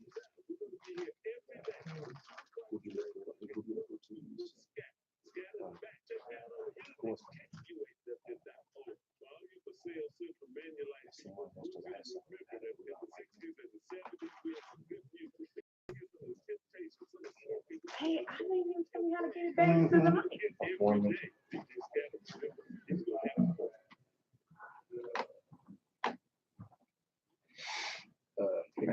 Okay, y'all back. Right. And we are back. Okay. This is Tyrone Gathers Jr., source of the Inkwell, live on KUAW, Knowledge, Understanding, and Wisdom, the city's global community radio station. You can check out KUAW right now, live on our first ever radiothon that's going on all the way until 10 o'clock p.m. If you want to donate, you can go to KUAW.org, or you can also go to KUAW's Facebook page and type in, click donate. Also, there's a competition going on between the show hosts in regards to getting the most people to donate. Please, if you like, hit Sources of the Inkwell as your inspiration to donate. For those who are donating, if you donate to the Source of the Inkwell, I'm looking right at Tbeyb when I say this. If you donate to the Source of the Inkwell and you donate the largest amount, not only will I provide something for you, I'm going to put together a gift basket. And in that gift basket is going to be items from some of my notable guests. One of those items would be a shirt from Miss Pamela Downs, I believe. Also, I might throw in a bottle of Chunky Al's barbecue sauce that we had on my show. I'm also going to throw in some other surprises too for my high person who donates the highest and put Inkwell on there. Tbeyb, thinking about you. It might be me. Listen, I need to call Ramin. He in the Virgin Islands, but we need some plane tickets. Yeah. So and like I'm doing this for not.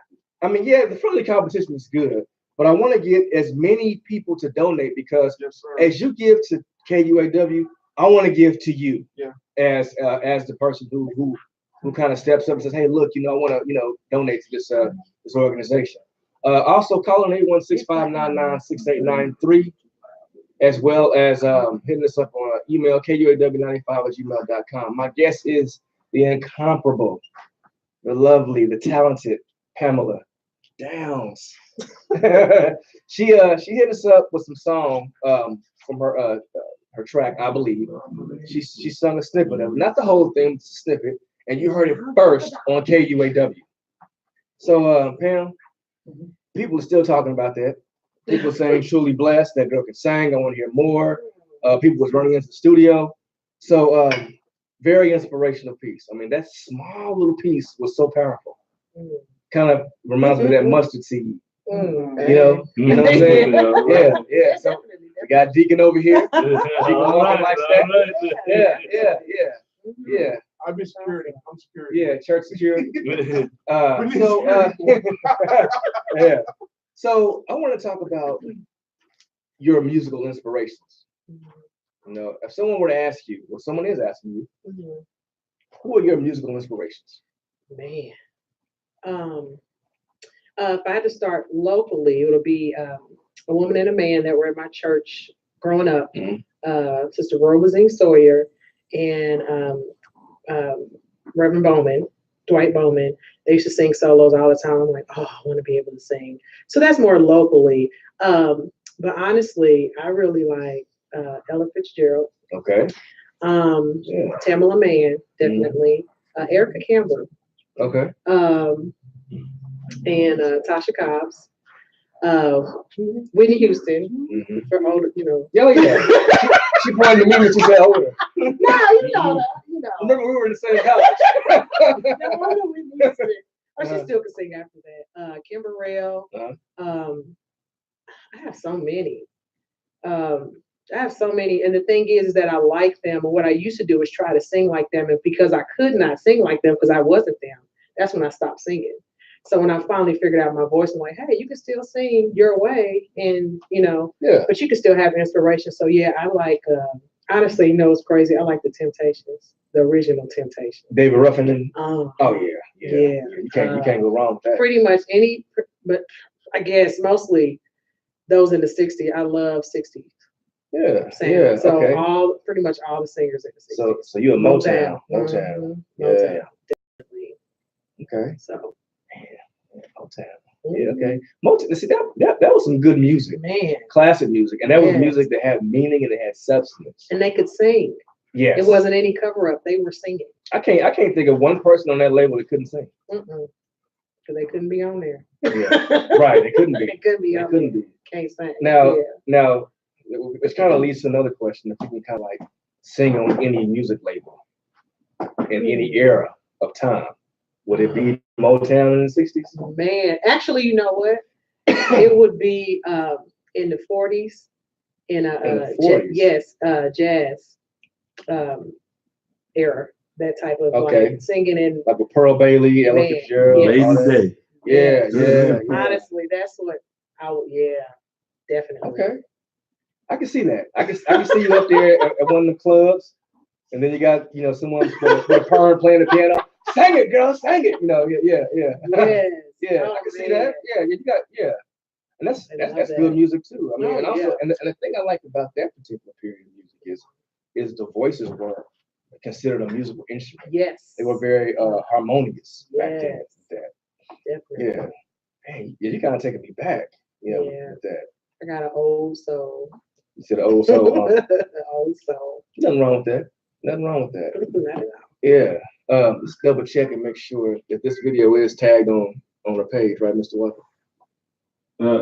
Yeah. Okay. Let's double check out. Yeah. Make sure you love it. It's all been tagged. Everything's. Our page too. Oh yeah. Okay. Pamela Downs. Okay. Cool. Yeah, got- the power group. Yeah. Now I got. Now speaking of power, I got to talk about this picture. Now it's the picture with Pam with the blazer on doing this. See? Is that the picture you saw? No, it didn't show the picture. It showed, let's see. Well, this one right here. Oh, that might be it. Yeah. See? Yeah, that's on there. Yeah, That's on okay, there. Very proud picture. So when I saw this, I'm like, yeah, this is the Pam I know right here. Yeah. No. I'm not cracking jokes, but I mean, I'm like, you look like that, when you said the whole thing about the jazz era and all that, I can see that in your face right here. Right there. I can see that. Okay. I can see you up there just like, okay, y'all ready to make it happen? Yeah. Ella Fitzgerald opened up for me. Can you imagine that? Man. Now let's do this question right here. You got a concert, Mm-hmm. dream concert. You're the headliner.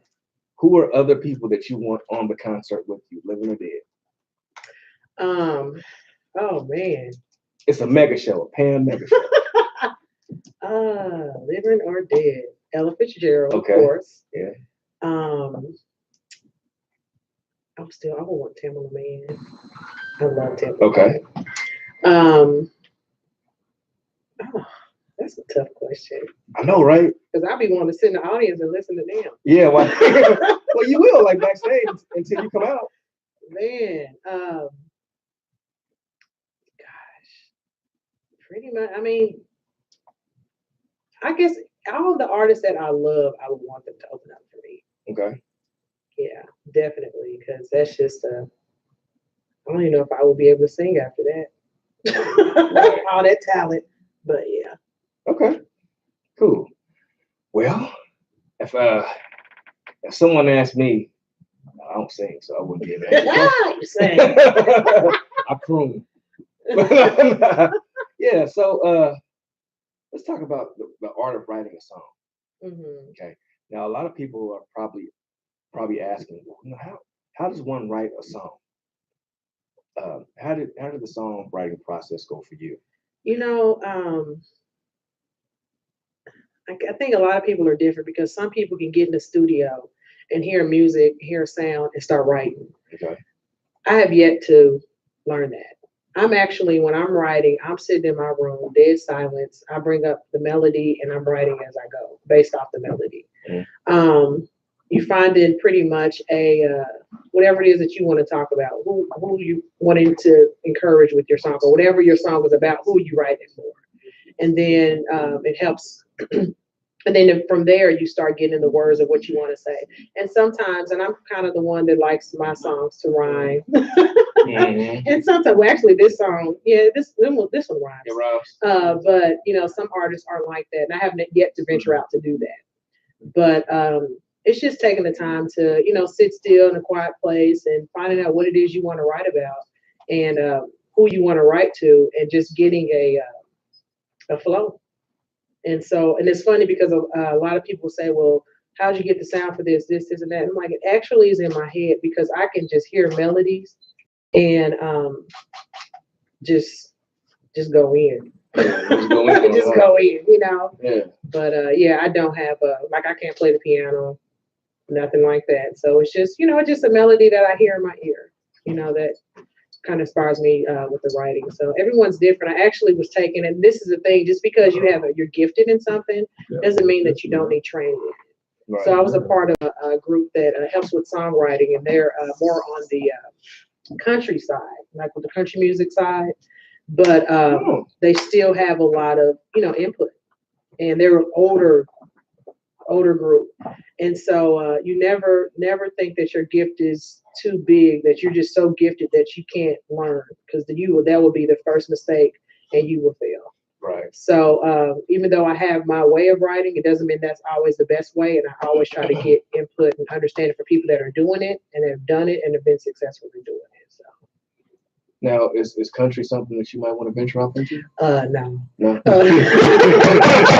cool. I like any kind of music. Yeah, see right now, you're up there with singing melodies. I mean, there's some nice singers out there that do it. It just, ain't my style. Yeah, they are. Uh-huh. I just can't, see myself doing it. Yeah. See, I tried and I failed. So, yeah. But yeah. So do you think writing a song is similar to writing a poem? To me, it is. But it's crazy because you would get people that write poems and say, I can never write a song. Yeah. And you get people that write a song that says, I can never write a poem. And I'm glad you said that, because some people think if you can write one, it's easy to write the next one. You know, it's not. And to me, I'm like, well, if you can sing, I would think everybody will learn how to write a song. But you know what? That's not even how it is. Because I have a friend that sings. We went to school. She sings really well. She said, I can't write a song for nothing. I'm like, really? But to me, it's normal because I can do it. So you never want to put anybody in a category and say that you can do this, this, and that. So what's next? I am going to. I'm debating. I may do a video to this song depending on how much feedback I get from it. I'm sure that was recommended that I should do, but I definitely want to release a new single. And actually, at the concert, I'm going to have a list for people of the songs that I'm going to sing, and they check out what song would they want me to do for my next single. Oh. So, and I'm going to put that more online and make it available for people that aren't able to come. But I hope you can come November 10th at 7:00. But yeah, so it's I may do a video for this song, or I'm definitely going to do another single. And tell us again the location and everything. It's going to be at Community Praise Worship and World Outreach Center, which is located at 4309 Norton. And November is going to be November 10th at 7:00. That is a Saturday. Doors will open at 6:30. It is a free concert. And it should be fun. This is actually my third concert, but this is my first time advertising it outside of our church. Can you believe that? Yeah, I know, right? Guess what? I'm going to be there, and I'm going to bring the KUAW Facebook live stream. Awesome. And if you don't mind, I would like to get some snippets of that so people can actually watch from home too. That's awesome. Yeah, that'd be great. Cool. And I'm just building up for the surprise that I have for you. I told Pam, like, see, tradition on my show is like I do something special for my guests, mostly. And you know, I got something brewing in the pot for you. No pun intended. So now I know you're singing solo. Do you plan on collaborating with individuals or? Yeah, I mean, I'm always open to do that, definitely. I'm never, I'm always open to do things like that. Okay. Definitely. And I also am open to do, like to be, when you mentoring someone, I'm also open for background vocals to learn more too. Not trying to say I want to be in the back all the time, but I'm not really the type that's like, oh, I gotta be in the front, I gotta do this and that. When it's my time, oh yeah, I'm gonna be up there. When it's not, I'm willing to be in the back. Okay. So I'm open. So you're pretty versatile. Yeah, I am. Yeah, that's cool. Stuff, so. That's cool. And now with saying that, do you see yourself like teaching kids? Actually, I teach the youth choir at my church. Okay, there it is. Yeah, and I push them. Definitely, because singing and being in front, leading a song, it teaches you leadership. And people just think, oh well, yeah, they're just singing because this, and that. I'm like, no, I don't want you to be someone that stands in the crowd. I want you to be able to stand out, and whatever it is that you have, and you may say, oh, that's good in education, but it's also good in music because that gets you. People are drawn to when they hear music, when they hear sound. Right. And so when you're in the front leading, or when you're hearing your note, finding your key, and things like that, it teaches something inside of you more than just music related. It teaches you life skills, and it's kind of more depth that we don't have time to go into. But I do teach them, and I do encourage them to step out. And they're like, oh, I'm scared, I don't want to sing. You'll be all right. Nobody really pushed me like that, and I really wish that they would have. But it's okay. Everything happens for a reason. But I do push them to step out more because you're a leader, and I encourage them all leaders. So I like that. Yeah. And the opportunity is always open for you to come into the show too, Mr. Walker guy. Yeah, we got a couple of donations that I want to acknowledge. This is our fall fundraiser, so we found out on Facebook though that when you make a donation, especially if your credit card's already in there, it doesn't let you add what show you're sending this for. So I want to tell everybody, it does send us a link showing that you gave us. So if you made a donation to a specific show, then send us an instant message or just put a message on the KUAW page where you wanted that donation to go, because we can match it up. You know, you can't say you gave and you didn't really give, because we do see that. Because we did get a $20 donation from Tbeyb. For the inkwell, right? So that means Nelson L has got to match that with another $20 for sure. We got that. And we want to say thank you to Francina McNeil. Francina McNeil gave $25. And Francina, want to say if you want that to go to a particular show, be sure and send us a message on that so we can assign it to the show that you wanted it to go to. We're up to $333 so far. So we've raised $333. We got a long way to go, guys. So start calling your friends, tell them to tap in on this page to come to KUAW LPFM 98.5. The source of the Inkwell Show is on now. It's going to be followed by the Lene Gray Show. So we've got a little more than 2 hours, and we need to raise about $2,200. So we need y'all to really step it up here and stuff. So let's get on there and get to making the donations. You can call us if you want to make a donation. Yeah, you can call us with your donation, or you can stop by if you want to. You can come by here, 4510 East Linwood Boulevard. I'll come down to the door and pick it up from you. You know, I ain't got no problem with it. We take it any way we can get it. You know? So, but if you want to make a donation online, the Facebook page, we have an event page that you can make the donation to. Also, there are some money standing out there to double your money. If you make a donation that you want it to go to Wake Up KC, that money will be matched up to $500. Mr. Forrest Tyson has put that standing match out there. And also on the Truth Be Told show, you can match, your money will be matched whatever donation that you make. And if you make that donation on the Facebook page, just send us an instant message or through Messenger or something saying where you wanted that to go, because it won't let you tell it there. If you go to the PayPal page, which is on our www.kuaw.org, you actually can leave a memo of where you want your donation to go. So if you go to www.kuaw.org, you can leave a donation there and say exactly where you want it to go. So we're going to take you back to the show now. Just want to give you an update.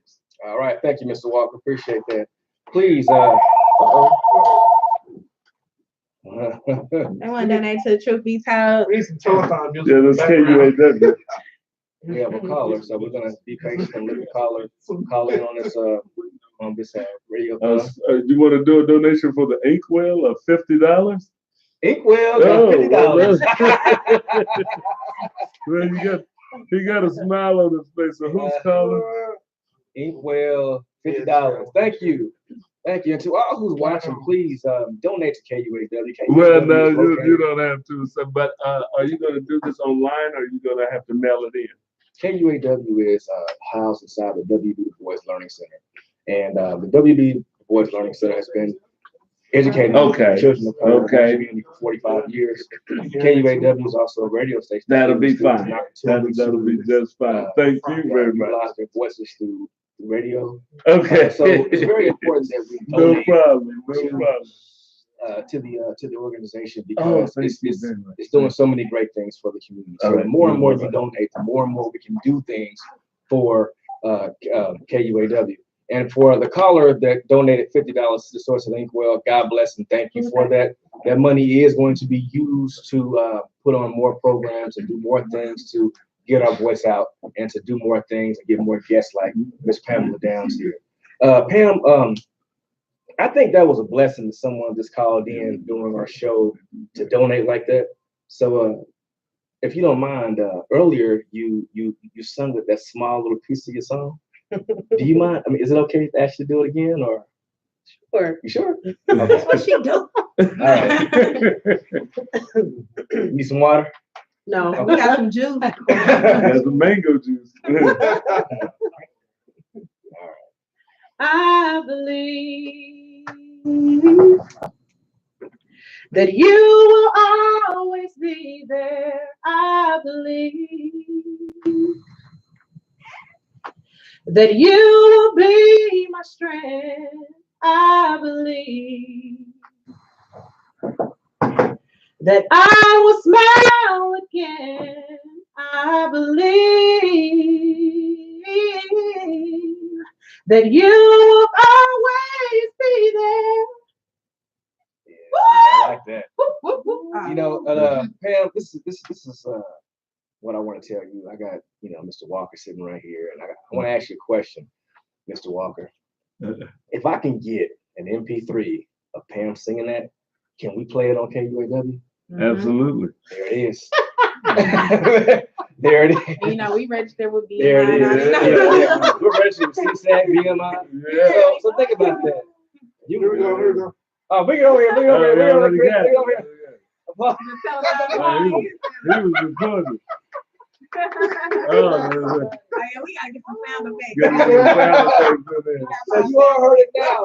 You heard it live. Pam sung a piece of her song live on KUAW. You heard it here first. And you will also hear her song playing on KUAW as music.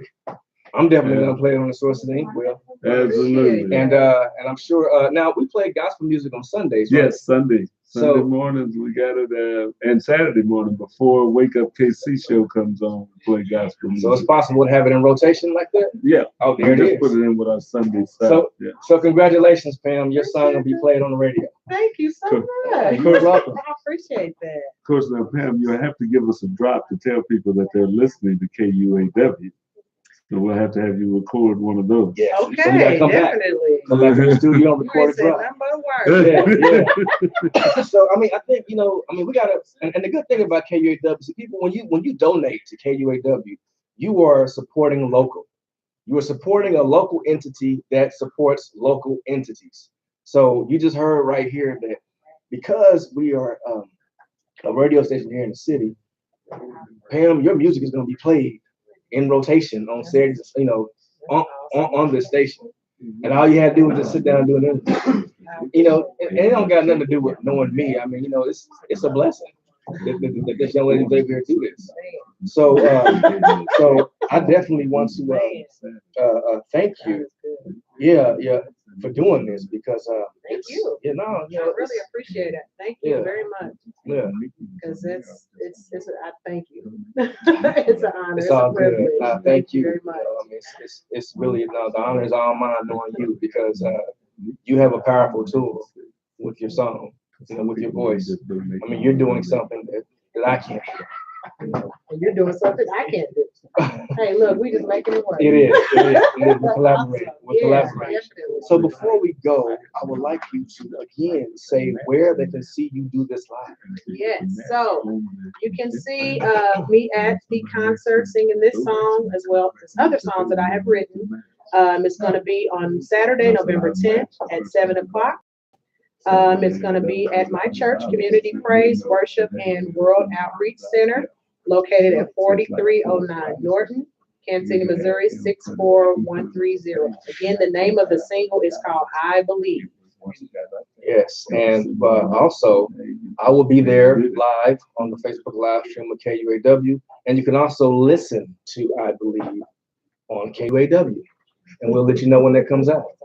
Yeah, it is. I'm sure, hopefully, Mom is watching this or whatnot, but yeah, I see some big things here, and I want to go ahead and close out and say that what we're doing here today is something that's beneficial for, for the city. Matter of fact, Tbeyb, Chris, Terrence, y'all mind coming over here while I say this? Hey, how y'all doing? Cobell, you're part of KUAW also. Mr. Walker, I see Yeah, you. that's my funny guy. This is I want everyone to see the individuals that are here. You see a very strong representation of KUAW. You have the Truth Be Told with Nelson Miller and Tbeyb. You have Black Matters with my man Chris and Amin. You got Terrence Williams. Multiple shows. Multiple shows. Matter of fact, Terrence is a very strong pillar of not only the city but also the station.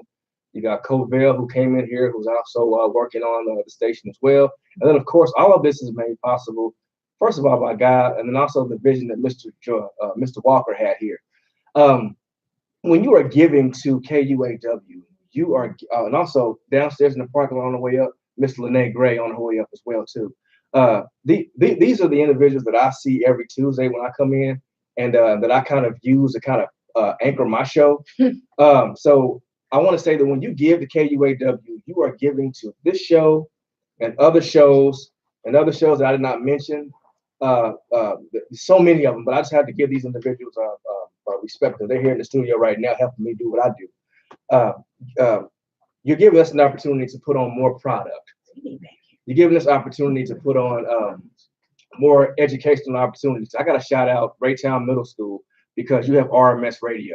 We have children that are coming in here doing radio broadcasts. It is a teaching mechanism for kids. So not only are the adults benefiting from it, but it's also a classroom tool too. And also to benefit off of that, we had Dallas and Mesmerize who have their own show that's going to be popping off too. So please listen in and support and give, because not only are you giving to the station, you're also giving to our children, because like Terrence and I said earlier, they're the next generation. So from the source of the Inkwell, please keep watching, but the radiothon. But I want to say God bless. And in the Inkwell, ink overflows. And when that ink overflows, it's education. And like ink, it's permanent, baby. Let it stick. Pam, thank you for being in. Thank you. We will be seeing you and hearing from you again soon. And I want to give love to my people here with me because they held down from when I was gone. So much love and respect. Lynette Gray is coming up soon. Can't wash it off. Can't wash it off. Change. We're off. It's permanent. Lynnette's coming up soon. Stay tuned. Open mic now, right? All right. Yeah, so we're going into it, still in the midst of our fundraising drive. This is the KUAW Fall Fundraising Marathon. You've been listening and you're seeing a lot of the people that are here in the studio, a lot of the shows that are going on. And we're going to be here till 10 o'clock tonight. We hope that you will continue to listen to us as we try and work these cameras around, right? There we go. We get in there. So we hope that you will continue to listen to KUAW radio while we're here and while we're broadcasting live from the KUAW studios right here at 4510 East Linwood in Kansas City, Missouri. And you can always pick us up at KUAW.org, KUAW.org. We're on the internet 24 hours a day with these shows, with music. You can get blues, you get jazz, you get hip hop, you get gospel. We have entertainment, we have poets, we have talk shows, and we have a Cheryl Underwood show. We have the blues show on here. There's just a lot of things to listen to, and it's even more coming. We're trying to grow this station to make it be a standout, not just in Kansas City, but of all internet radio stations across the country, with the things that we're putting out, with that local feel and with that global reach that we have. So we want you to donate right now. We've received a couple of donations tonight, but we need to receive more. People have been donating throughout this fund drive. We've been raising funds through the month, but our event page for this fund drive has $333 on it right now. Let's see if we can get that up to $500 in the next few minutes. We need for it to be $167 more dollars.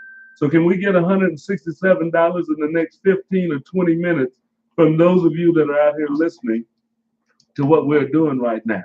We're going to take a break as we get ready for the Lene Gray show, and we'll be right back.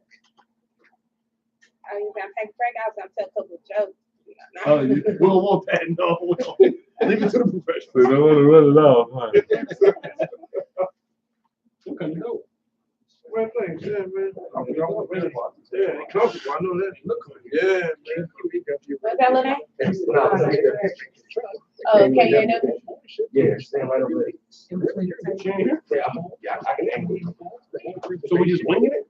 Till she get here, Pam. There she is. Okay, show start in 2 minutes. This show almost got wanted. Let me get out your seat. Yeah, they counting you out already. You know, I always come in the last minute. I got the boys.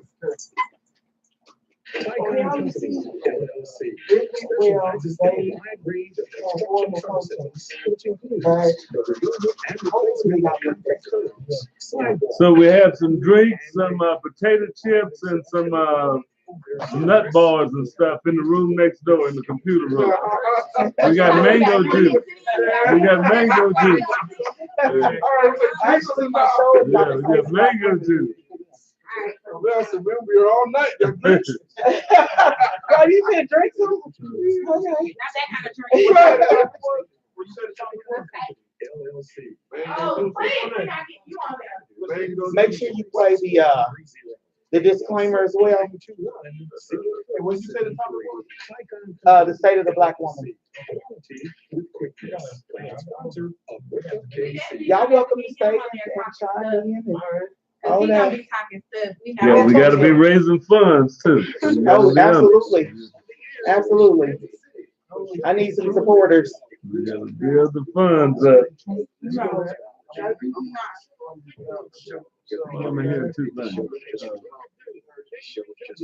I'm hearing two shots. Yeah. Who's gonna fill in after Lene? Cause we don't got nobody to fill that out.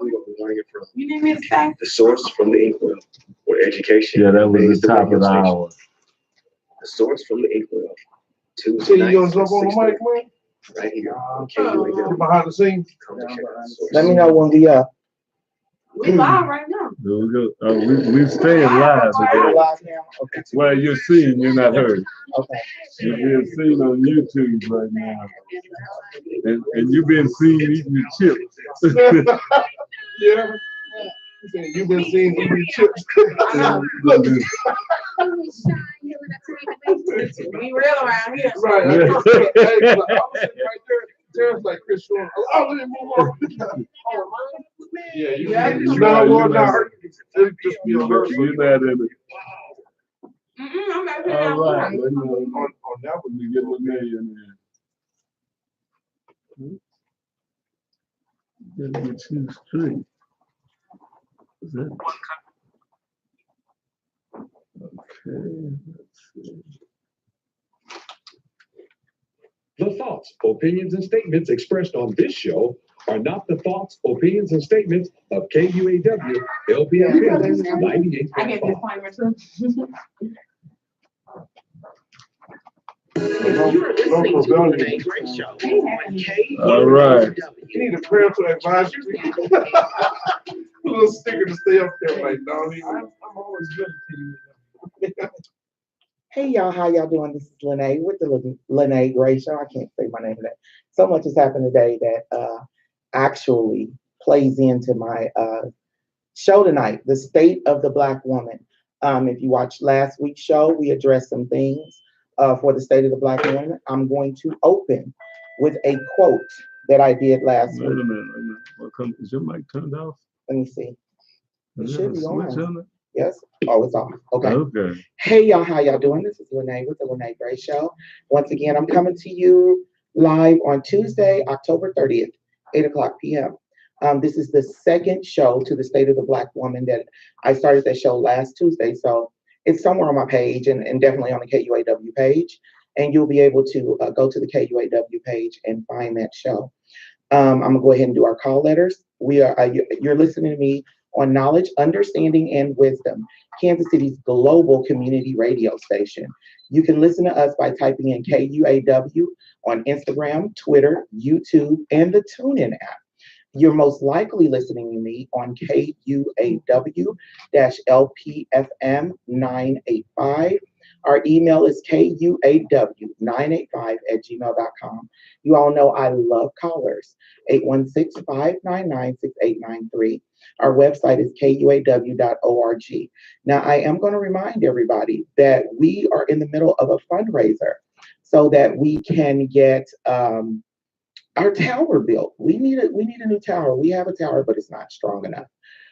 So we definitely want to get our tower built.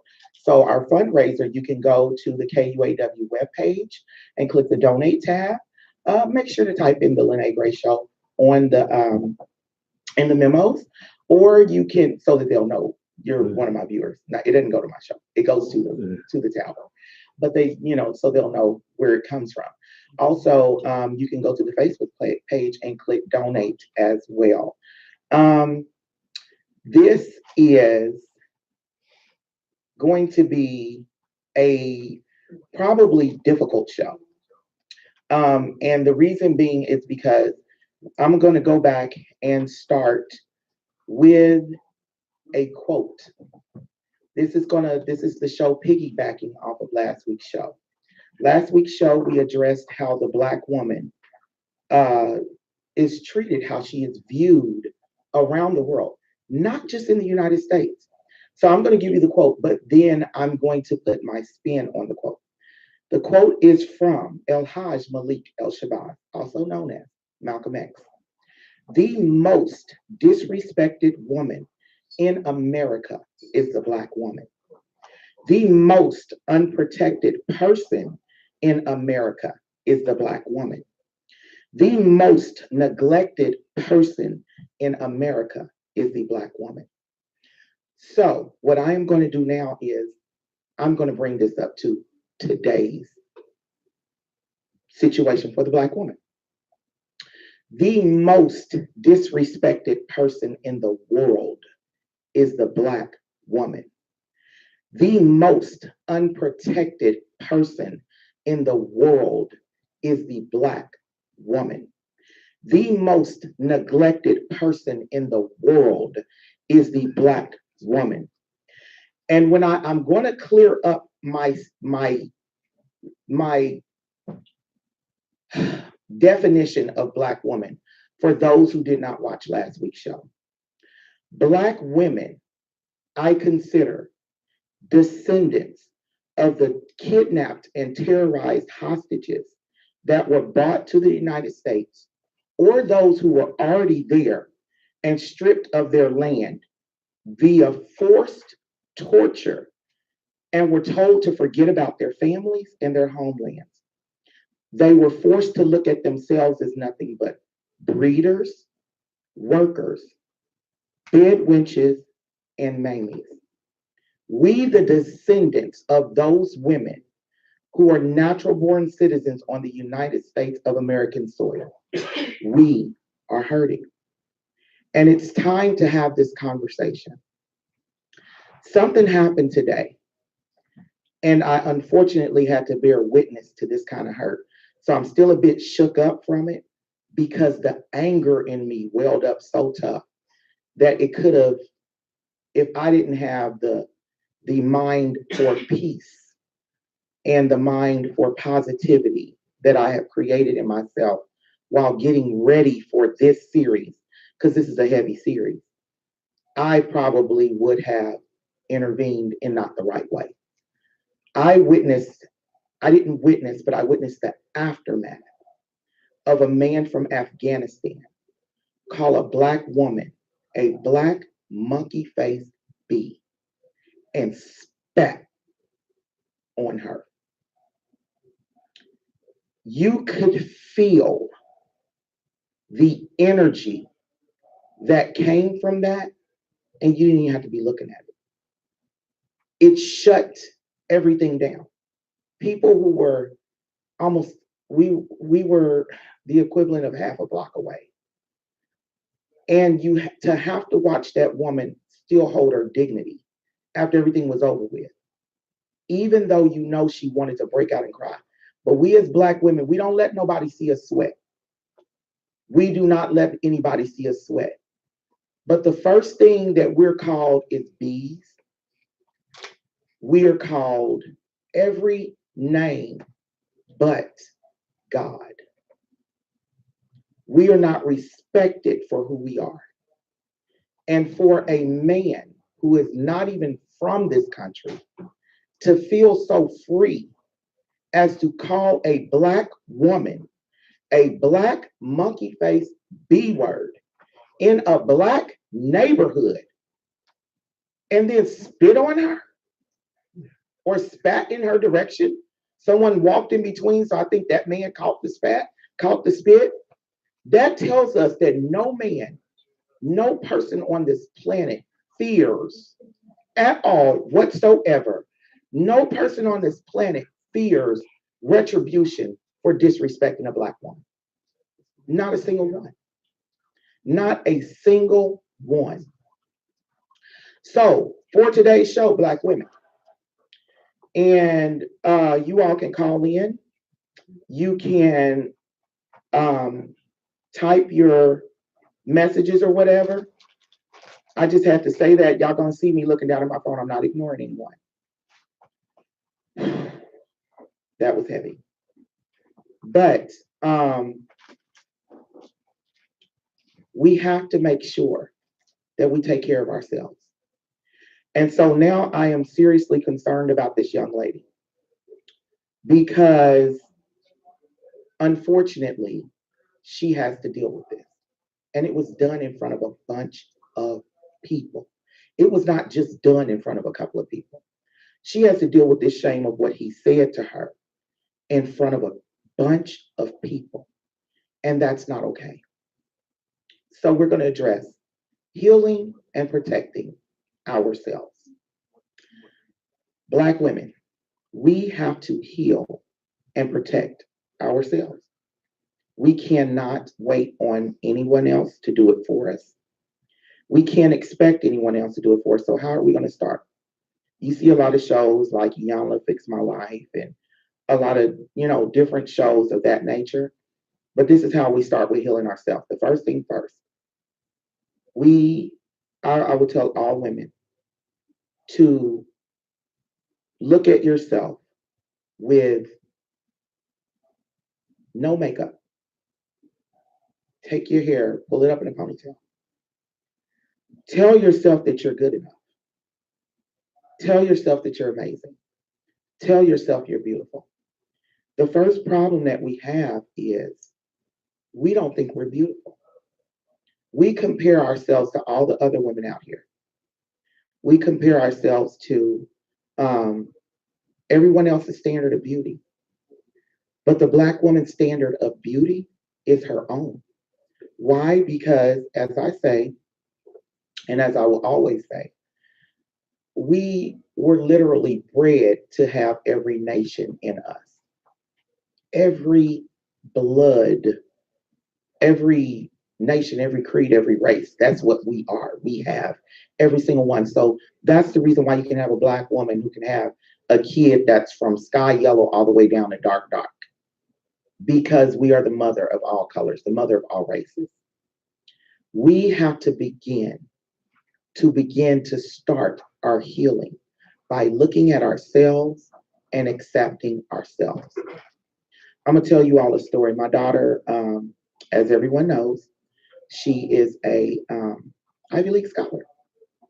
But when she started college and she was in college and people were telling her, you too loud, you too ghetto, and she told me, she was like, Mama, what they say, I'm too loud and too ghetto. Baby, no, you ain't. No, you ain't. Be you. Because being you and being real, you will be able to live with yourself. And people who don't like you, oh, well, don't change for nobody. Don't change for anyone. The same loud and ghetto girl, ghetto acting girl, is in the Ivy Leagues, taking a master's degree at Columbia University Teachers College. The same one that felt like she had to change who she was to be accepted in the higher education crowd. At some point in time, we have to build our own narrative. We are told we're not good enough, but then you look at the Kardashians, and they look horrible without makeup. But everything about them is celebrated. But they built everything off the style of a Black woman. You look at the LGBT community, mainly the gay men, and everything about them is the hood Black chick, the way we grew up, the way we were acting growing up. You look at a lot of the sayings and the way people dress and the things they do and the dances, and they came from Black girls. But all of a sudden, it was a bad thing to twerk. We used to call it freak dancing growing up. Same thing, twerking, freak dancing. My mom and them called it the dog, all of that. It was a bad thing when we did it. But now Miley Cyrus do it, and now everybody can start doing it. You got old ladies in dance troupes, 50-year-old ladies doing it on morning news. We have to understand who we are. Number two, we have to understand that we are all hurting. We all have had to deal with so much hurt from growing up as Black women. And we've had to deal with being pit against each other. And what I mean by being pit against each other is, oh, she ghetto. Oh, she's a good girl. She doesn't get in any trouble. She doesn't sleep with anybody. Oh, she's a church girl, so she's even better. And so the church girls look down on the hood girls. Oh, well, she's got her education. But we're all the same. I tell everybody, I'm a mixture of every Black woman you ever want to meet. I'm a scholar.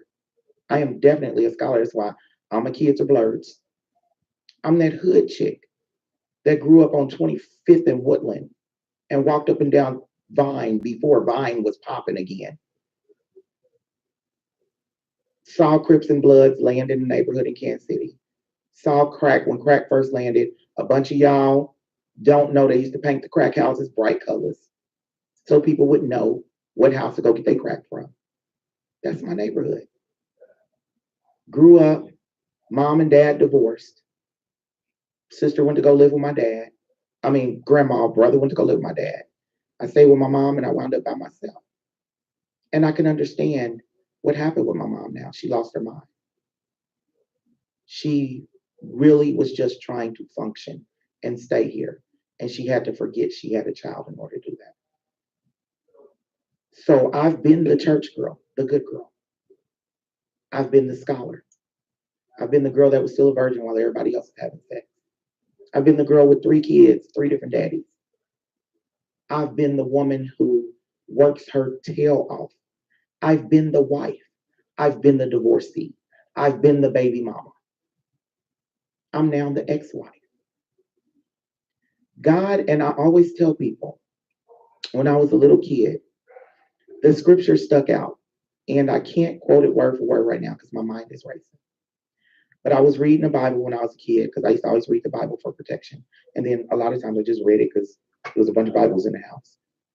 And Paul said, I've been made all things that I may minister to all people. We as Black women have to stop looking at ourselves as above or below. We are all on an equal playing field. I don't care if a sister takes off her clothes for money because y'all, I promise y'all, Lene has been so broke that if somebody called and said, I got every bill you need right now, come here, I probably would have done it. So I don't judge a woman who takes off her clothes for money. I don't judge a woman who lays down for money. I don't judge the woman. We want to get mad and judge, oh, well, she's gay. How do you know what happened to this? It could be, I know a young lady who told me, a man will never touch me again because I had 12 men run a train on me when I was 7. But we get mad at women without knowing their backstory. She shouldn't have to tell me that. She shouldn't have to tell me that. That's none of my business. That's none of nobody's business. But we as Black women tend to buy into the narrative that pits us against each other. And I'm going to use the prime example of the reason why we should never buy into that narrative. You have Whoopi Goldberg and Oprah Winfrey, 2 of the most powerful Black women on the planet. And those 2 Black women did not talk to each other from the time they filmed The Color Purple. Girl, your head is in my shop. From the time they filmed The Color Purple to the time Oprah was closing her show. They did not speak to each other for all of those years because somebody told Oprah that Whoopi was mad at her. And because somebody told Whoopi that Oprah was mad at her. 2 of the most powerful Black women in this country could not come together and speak to each other. Do y'all know the kind of damage they could have done in that kind of time? That's over probably 20 or 30 years. I know it was over 20 years that they didn't speak to each other and they hashed it out on the show. And as I'm sitting there, I'm thinking, someone who knew with those two women, if they got together, what it would be like, someone who knew those two powerful Black women would come together and turn everything upside down, they intercepted that before they got going. And that's how it is with us Black women. So this is why I'm talking to us. I already told the Black men last week, the state of the Black woman is on y'all. And I'm going to keep saying it. Y'all have taken over the place of Massa. Y'all have turned us into your bed witches, which is the females all you want to do is sleep with. You've turned us into your breeders because you have baby mamas and ex-wives that you want to get mad and want to walk away from. So this is no longer to the Black men. I've already said my piece to y'all. I said that last week. But my sisters, we need to begin to heal. My great-grandmother was a metaphysician and she taught me something. She said, you cannot, metaphysics, if y'all see somebody, okay, we're just gonna clear this up right now.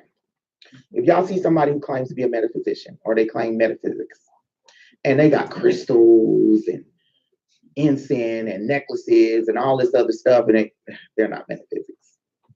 Metaphysics means out of physical.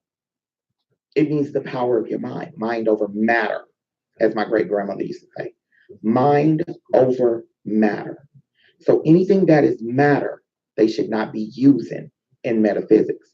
The only thing you use in metaphysics is the power of the mind. We have to begin to clear our energy of our past. My great-grandmother said, do not relive your past. What did that mean? Whenever you think about your past and you think about the things that hurt you in your past, it's the past. It can't, you're reliving it. You're making it alive again. You get the same feelings. You have the same emotions. Instead of you leaving it back there, you make it alive again. Many of our Black women cannot cope if they're not taking some kind of sedative. They cannot function fully in their right mind. And I'm gonna tell y'all, I'm not against smoking weed. I used to smoke, I would say trash bags of weed, but it wasn't trash bags. But when I did, I would go on a spiritual journey. And I would talk to the spirits that I knew that were around me. You're not supposed to just smoke weed and go into a stupor. When you come out of smoking weed, you should be wiser, more wise. You should be ready to take on the world. You should have answers. You should not be in the same position that you were in when you first inhaled. So we're going to address healing the Black woman. The first thing we need to do, we need to recognize the Black woman, USA born. That means you have no other language. You do not know your heritage, because those of us born in the USA, we know nothing about our heritage. We have no other language. That is USA born Black women. I can only tell you up to my great-great-grandmother on my mother's dad's side. On my mother's mother's side, I can only tell you to my great-great-grandmother. Biological dad, don't know much. Grandma. And my dad who raised me, grandmother. And so that's what I mean when I say Black woman. You cannot trace back what tribe you come from. You don't have, the only language you speak is English. If you do speak another language, that's because you learned it in school. No other language was spoken in your home. That's a Black woman. Because we don't have, I noticed other races or other nationalities, they have this thing where they're protected by their men. They have this thing where they have a sisterhood of the women. We don't have that. But we need to build it. We need to stop looking down our noses at each other And I'm gonna tell y'all, it's enough men in this world that we shouldn't be fighting over no dude. It's enough men in this world. People blew my inbox up last week because I told black women, quit dying single. Serena done showed you what to do. Quit dying single. If you can't get a man that's black, we all prefer black men. We all do. But if you can't get a black man, why would you die single? If you know you want to be in a relationship, what's the point? Why torture yourself? I know several women who died in their 60s, 70s, never having been married. That's not fair.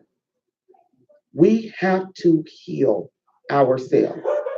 And if you stay in a state where you cannot allow yourself to be loved, if you stay in that state, you're going to be bitter, you're going to be angry, people are not going to want to deal with you.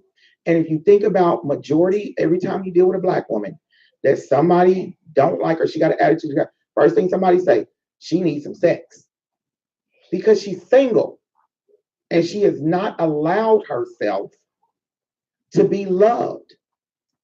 People don't have to like what I'm saying. But we are put here, I believe, that's what my word says, as a helpmeet. We're put here as the wife to somebody. So if your own race don't want to wife you up, stop leaving yourself single and miserable.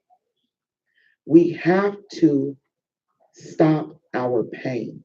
Number one, Lene, someone asked me, Lene, how did you do it? I stopped looking at my past. I stopped. I had to. I couldn't keep doing it. It was consuming me. It was making me unbearable to me. It wasn't just making me unbearable to other people, because I don't know if I was unbearable to other people or not. But it was making me unbearable to me. And I refuse to keep doing it. I'm here to lift up my other sisters. I don't care what you do for a living. I don't care what your past may be. Whenever someone wants to call a black woman a hoe or call her the B word, normally you look at little girls. Little girls don't start out like that. We started out innocent. We all started out with saying, oh yeah, I'm going to get married and I'm going to have kids. And we all started out like that. We started out innocent. We didn't start out what you see. But because we are not protected, and because, let me give you these statistics before everybody get mad. Black women have never been married at the rate of 48%. Black women have children out of wedlock at the rate of, hold on.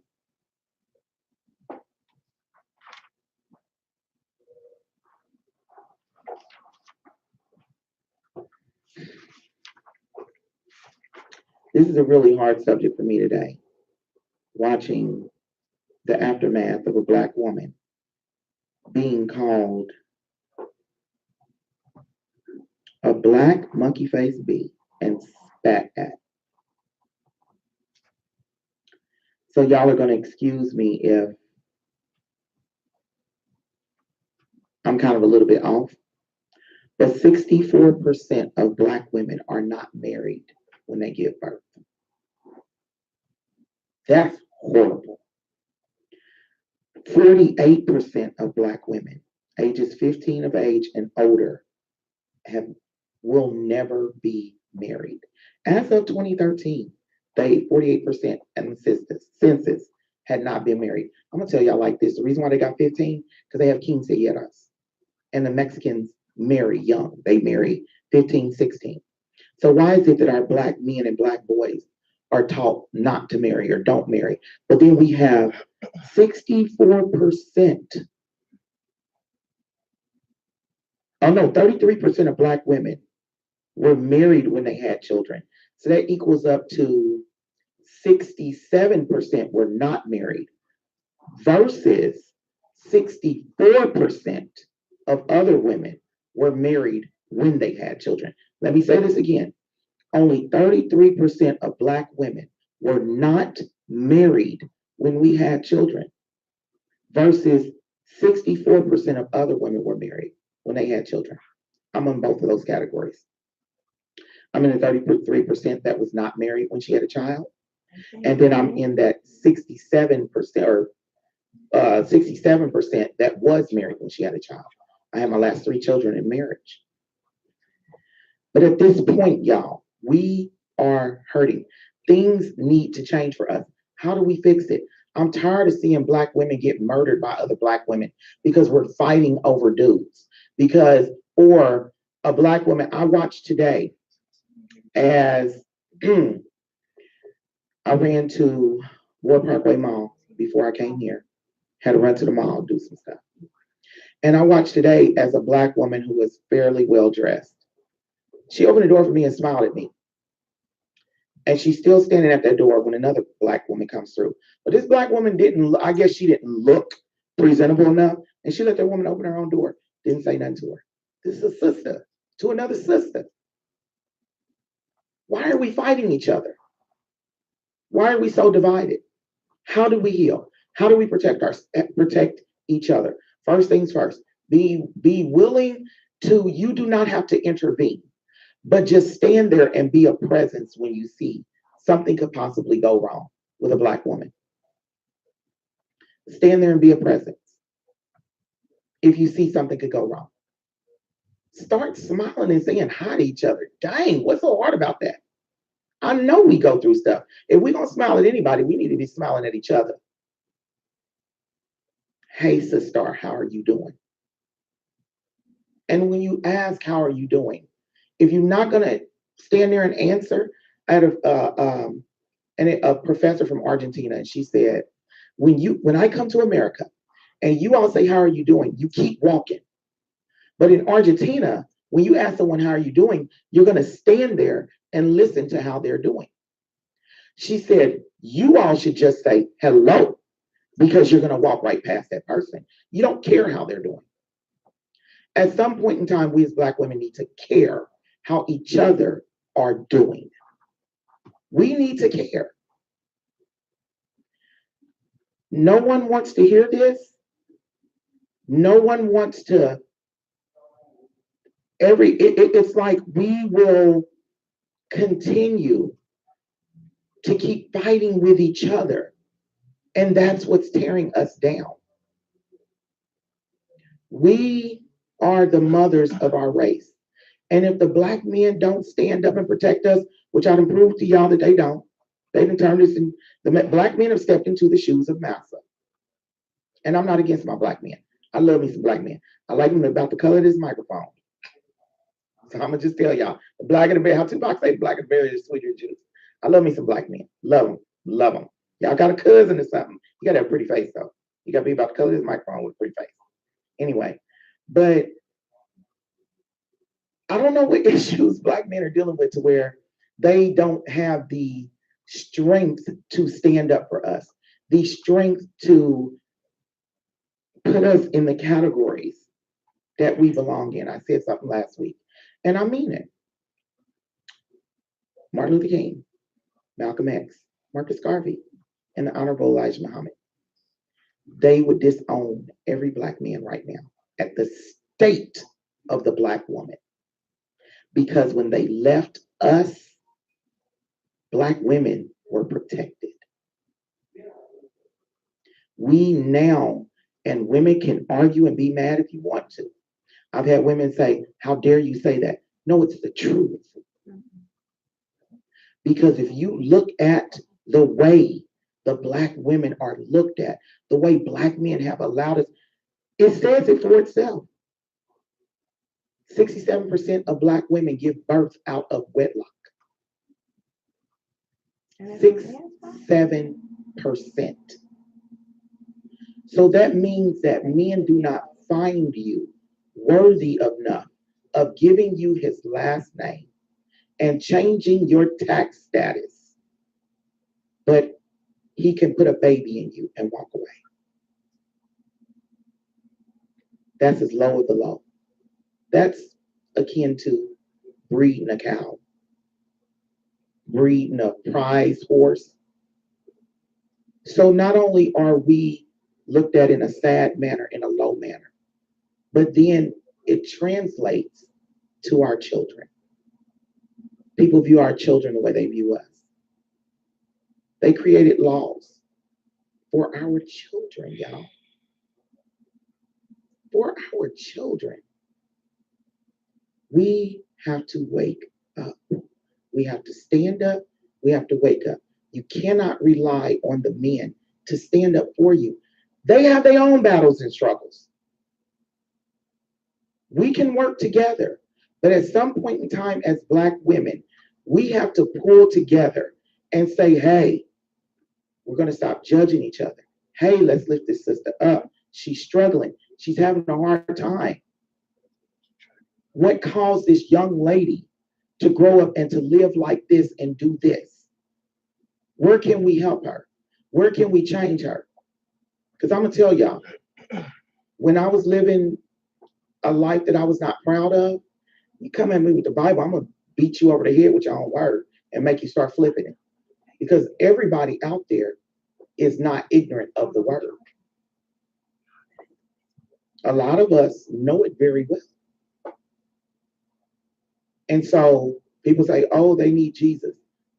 What did the Bible say God is? God is love. So technically, they need love. Jesus is automatically in the package. Or whatever religion you are. It's love. We need to love each other. Stop looking at our past. First things first. The hardest thing, and I'm gonna tell y'all something that happened to me. Happened to me this week, Monday. I was getting ready for work. And as I was getting ready for work, I was taking my shower. And as I was taking my shower, my hair started getting real heavy and falling down my back. My hair, when it's not dried up, is probably about the center of my back. And I began to panic. And the reason why I began to panic, because I remember being in a marriage and taking a shower, and I had all this long hair in my head, and the weight of my hair falling down my back, and knowing that I need to hurry up and get my shower, get dressed, and get out the house before the abuse started. Hurry up and get out. And so as I did that, I got out the shower, and I was like, because I've been clipping on my hair since I've been growing it. Every time I feel it weigh, I would cut it, clip it to where it didn't weigh down heavy. It wouldn't fall down my back or wherever. I didn't want it touching my shoulders. And as I got out the shower, the first thing I did, instead of me looking for my oils and stuff that I put on, I ran for my shears, my hair shears, and I couldn't find them. And I sat there in my chair and I said, Lene, why did you relive that? Why did you give life to that emotion to the point that you were about to chop all of your hair off again? That's the first thing. We need to learn to stop giving life to those memories. I made myself say, you're in October of 2018. You have not showered in that house since June of 2015. Leave it there. That's what we need to do. We need to make sure that we leave it there. Look at yourself and know you're beautiful. Build up your confidence. I tell people like this. I've been through so much stuff. And one of the guys on the show last week, he called me a narcissist. And I was like, I'll go ahead and I'll take narcissist. I sure will, because I've been through so much stuff. It's going to take a lot to break Lene. I'm like, hey, I love me so much. You have to come in and share my love for me. So should you ever walk out the door, it's not going to hurt me. Come in and share my love for me. When you leave, or if you leave, I'm still whole. Before, I would love people so much and give them so much of me that when it came time when things would, and I tell ladies, listen, if he has not changed your tax status, he has the right to change his mind. Y'all quit being wife to these boyfriends. Because then you're looking stupid I know somebody who was with somebody for over 20 years. This man walked away and married somebody else. I know about 4 women like that. All of them was with the dude for over 10 years. And then he turned around and married somebody else. And they broken. You played wife to a boyfriend. So we have to begin to heal ourselves in that manner. Stop giving of yourself. If you know you want to be married, if you know you want to call that man your husband, now I'm going to say this, because I was married to a single man, legally. He was single, but legally he was married. Being married don't stop him from cheating, but it makes us feel better. I'm going to just come out and say that. Being married does not stop him from cheating, but it makes us feel better as women. Oh, I'm married. Some women want to be married. I know someone who doesn't. I personally, I'm on the fence now because Lene is enjoying herself. And I'm trying to be saved, but I'm not going to say what I want to say because I'm trying to be saved. But we have to know that we are beautiful. We are the standard of beauty by which everyone judges themselves for real. We are that standard. And we have to know that. You have to understand that.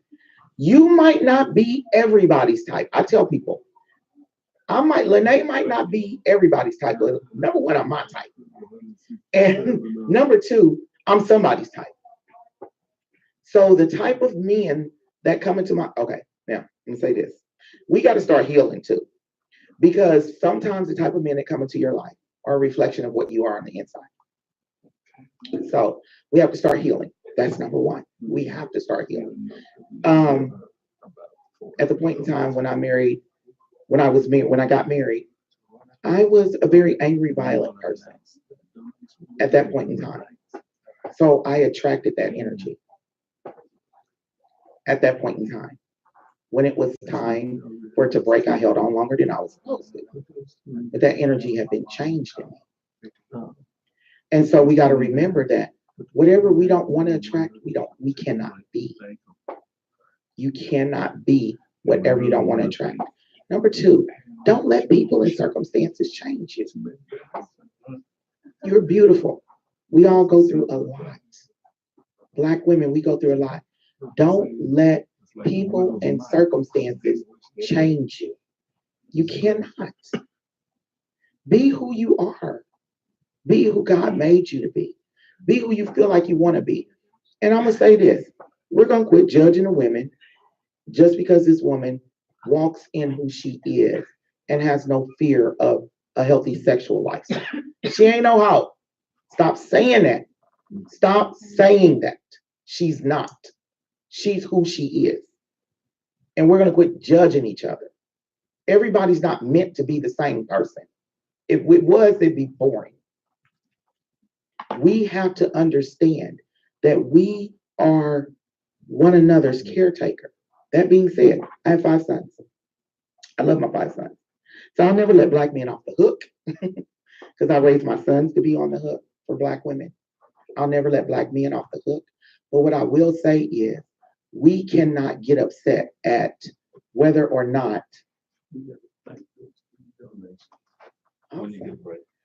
I want to thank Tbeyb, Forrest Tyson, and Pam Downs for donating to our Paula Love. Paula Love. Yeah. Paula Love. And just these 3 at the bottom. I don't read the rest of that. Okay. So Tbeyb, Forrest Tyson, Pam Downs, and Paula Love. I want to thank y'all for donating to our fundraiser. Thank y'all so much because we got to get this on the radio. Yeah. And so we got to get this tower up. Yeah, and I want to thank everyone who's logging in to donate. I'm really excited about that. Thank you so much. But I want to make sure that we all know. Oh, don't forget when you donate, just put whatever show you're watching. It does not go to my show. It goes to the tower. And we really need to get this tower together. We really do. We need to get this tower built. So just make sure that, you put it on there. But healing, accepting oneself. When Lene cut off all her hair, that was, oh, Jesus. I had this big old noggin, so I thought I was gonna shave my hair. And I had this head. I took the clippers up here. No, I took the clippers took it to the front first. So I had shaved off all of this that's long right now was shaved in April of 2016. And then I took clippers to the back of my head. And I was like, well, I'm not gonna, but I'm gonna just fade it up to the back. And then I got this big old knock at the back of my head. So I couldn't shave that either. So I was like, what am I gonna do? So I just took scissors and cut it down about that low. I cut it really low. And I had to grow into finding my beauty with hardly any hair on my head because I had grown my hair out to hide all of my flaws. Wendy Williams says something. She says, a long wig hides a multitude of sins. I always say a long wig, a long weave, and long hair hides a multitude of sins. The reason why, because you can hide behind your hair. You can hide behind your makeup. You can hide behind the lashes. You can hide behind an image. But when I cut my hair and I went back to work and this lady said, oh, you cut your hair. She said, you're about to be a different woman now. She was like, you cut all of that hair off. And I was like, yeah. I cut it off and then I put it in. I stitched it together and put crochet braids in it, y'all. Them braids was like stitches. You should have seen me. Fingers was hurting. And I went and got some fake hair and braided up in there and put crochets in there because I wasn't used to it. But then I said, okay, you know what? I'm not going to keep spending all that money on hair. I'm not going to do it. I'm going to just wear this hair. And I wore my hair and I began to find myself. I began to become confident in myself. I began to look at my beauty as my beauty and know that I was beautifully made by God. God didn't make any mistakes. I began to look at me. I began to accept me. I will tell this story for all the Black women who are body conscious, who are big women. I was in the store and this woman had this perfect shape. And I was like, oh, girl, you bad. If I had your shape, I'd be killing her. And she looked at me and I had my sons with me. She said, are those your kids? I said, yeah. She said, what you just said offends me because I can't have children. Your body came from giving birth. She said, if I could give birth, she said, how many children you had? I told her 6. And she welled up in tears. She said she's had over 8 miscarriages. And she said, if I could give birth to 6 children, I would be big as a house. We would lay up in the house. I would read books to them, watch TV, be the best mom ever. And I wouldn't be in the gym. I wouldn't care. But I'm in the gym to take my mind off the pain. And so that then made me grateful for my body that gave birth to 6 kids, 6 children, and carried 1 angel. It woke me up. It made me grateful because not everybody has that blessing. Not saying everybody wants to have kids. My daughter don't want kids. She says it like it's a good idea. And then she snaps back into reality. She got a puppy she don't even take care of. So I got her puppy. So I'm pretty sure I'd have her kids. But we have to begin to look at ourselves and accept our beauty. And number 2, y'all, we're going to stop this. And I'm just speaking on behalf of all the men who are married to us. Stop feeling like you ain't good enough when you got a man and a husband. I still don't understand that one. I mean, unless he's telling you you're not good enough, he likes what he has. He wouldn't be with you if he didn't. Unless he's coming out and saying, you're not good enough, something's wrong with you, why don't you fix this? Unless he's saying those kind of things, he likes what he sees. He wouldn't be with it. He wouldn't be taking pictures with you. He wouldn't be showing you out to friends. He would leave you in the house. He's happy with what he has. So stop putting it in your head that you're not good enough. Be who you are. It's okay to change. It's okay. You're not being fake. People can call me fake all they want to. I decided for the longest of time, I was who I was as far as a mother because I didn't want my kids to see this old, just out of control person. And then I decided, okay, this is what you are not meant to stay the same person. That's the reason why you are able to witness babies growing on a daily. We should grow like babies do. You go from babies to adults, and we should constantly change. I tell people, the Lene you knew last year is not the Lene you'll know this year. It's not the Lene you'll know next year. There's something different. Only thing that ain't different, I still want to become a race car driver. So it can help me make that happen. But We have to know that we are allowed to change. We are allowed to be us. I am a lady truck driver. I own a beauty salon. I have owned NEMT businesses. I changed my mind on. My son was like, Mama, he just said the other day, he was like, Mama, I'm gonna need you to stick with one thing. I was like, I'm a GED recipient. We always got to prove we're smart. So we will never stick with one thing. But it's okay to change your mind. Nothing wrong with it. Nothing wrong with being a little bit selfish. I always hear people say, oh, she loves herself more than her kids. Well, because she takes care of herself? No. She has to. She can't be good to anyone else if she's not good to herself. So sisters, you got to be good to yourself. I had a sister come back to school today, and I could tell she was good to herself. Her hair looked different. Clothes were clean. She left the school, and her whole time there for a while, hair was always all over her head. Clothes were dirty, clothes hanging off of her. She didn't care. She came back. I don't know if she came back today, but I know she came back this week. Her hair is combed. It looks good. She smelled good. She was clean. She's excited about learning. We tend to get into depressions, and many of our young Black women are suffering because we compare our life. We let other people dictate to us who we are. How do we protect ourselves? We stand in a gap for each other. We make sure we're there for each other. If we need help, we should know someone who can get them that help without us being in the business. Just say, hey, you talk to this person. And then we don't have to get in the middle of what happened between them. Or you see that something's not right. You don't have to get in their business. Just say, hey, I might not can let you in my house because of what's going on. But all I need is a knock or a bam on the wall or something that I'll call the police for you. And no one will ever know I'll call. Or in a situation with a young Black woman who was called a black monkey face bee. And fact, that man opened up his mouth to spit on this young woman. She's 23 years old.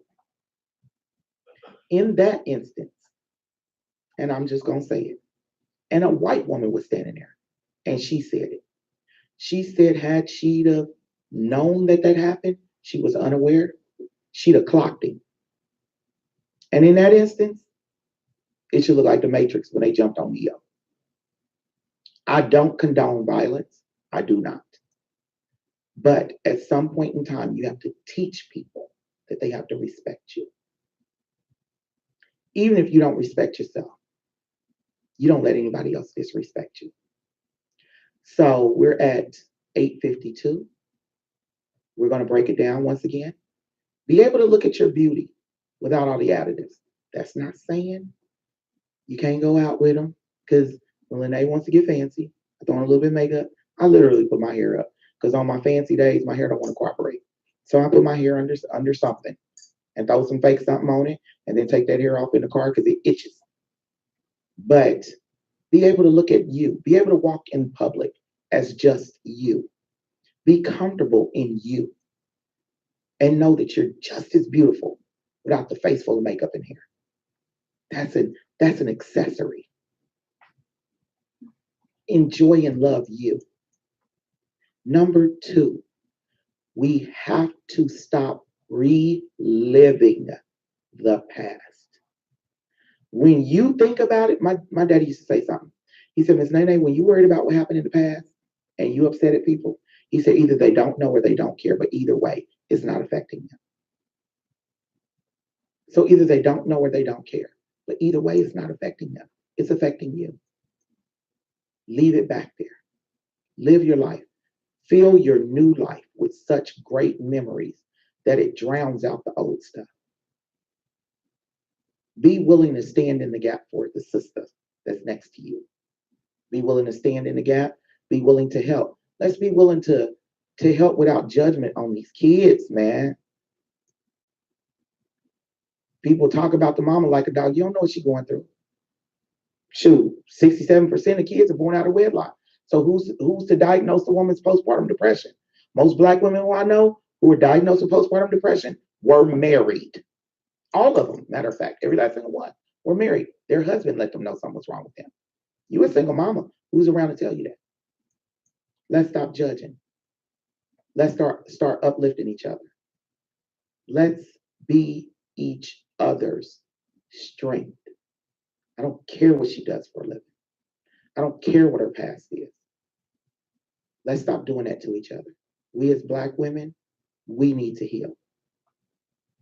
So, we will no longer be. We are the most protected. We are the most respected. Let me read this right. We are the most respected women on the planet. We are the most protected women on the planet. And we are the most taken care of women on the planet because we will support each other. This is the Lene Gray Show, the state of the Black woman. October 30th, you're watching our marathon for KUAW, Knowledge, Understanding, and Wisdom, Kansas City's global community radio station. We are running a marathon for a tower fundraiser. So the show is over with, but the station is still running. What are we doing now? Are we gonna have a bunch of on-air personalities on here? Oh yeah, I'm back. Everybody that's here. Okay, come on, y'all. I'll step over because now I'm getting ready to stop being so serious and start being just me now, y'all. I'm done with that show. And let's go on ahead and move over. You want this chair, or we're gonna give Tyrone the chair? Who we giving the chair to? Me. Everybody's coming back in. So okay.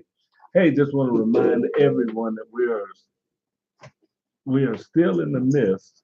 We're in the midst of our fundraiser. We're getting into the final hour. Oh, you are the only man. I guess you could. Yeah, we're getting into the final hour of this fundraiser here. And we're so glad that everybody has joined us. No, it's tough. We're going to come back in a second. We're going to take a short break while we reorganize things and get ready for this final hour. So everybody hang on, listen to the show. Remember, we still need those donations, so tell your friends to call in. We're ready. We're sitting here. We're at $500. So we've gotten 20% of our goal.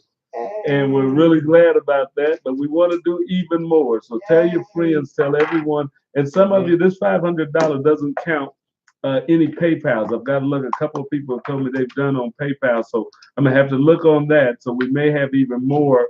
Well, I know we have more, so we're over $500 really right now. So I'm gonna do some checking and check my emails because PayPal does send it out in the email, and we'll see where we stand on that front.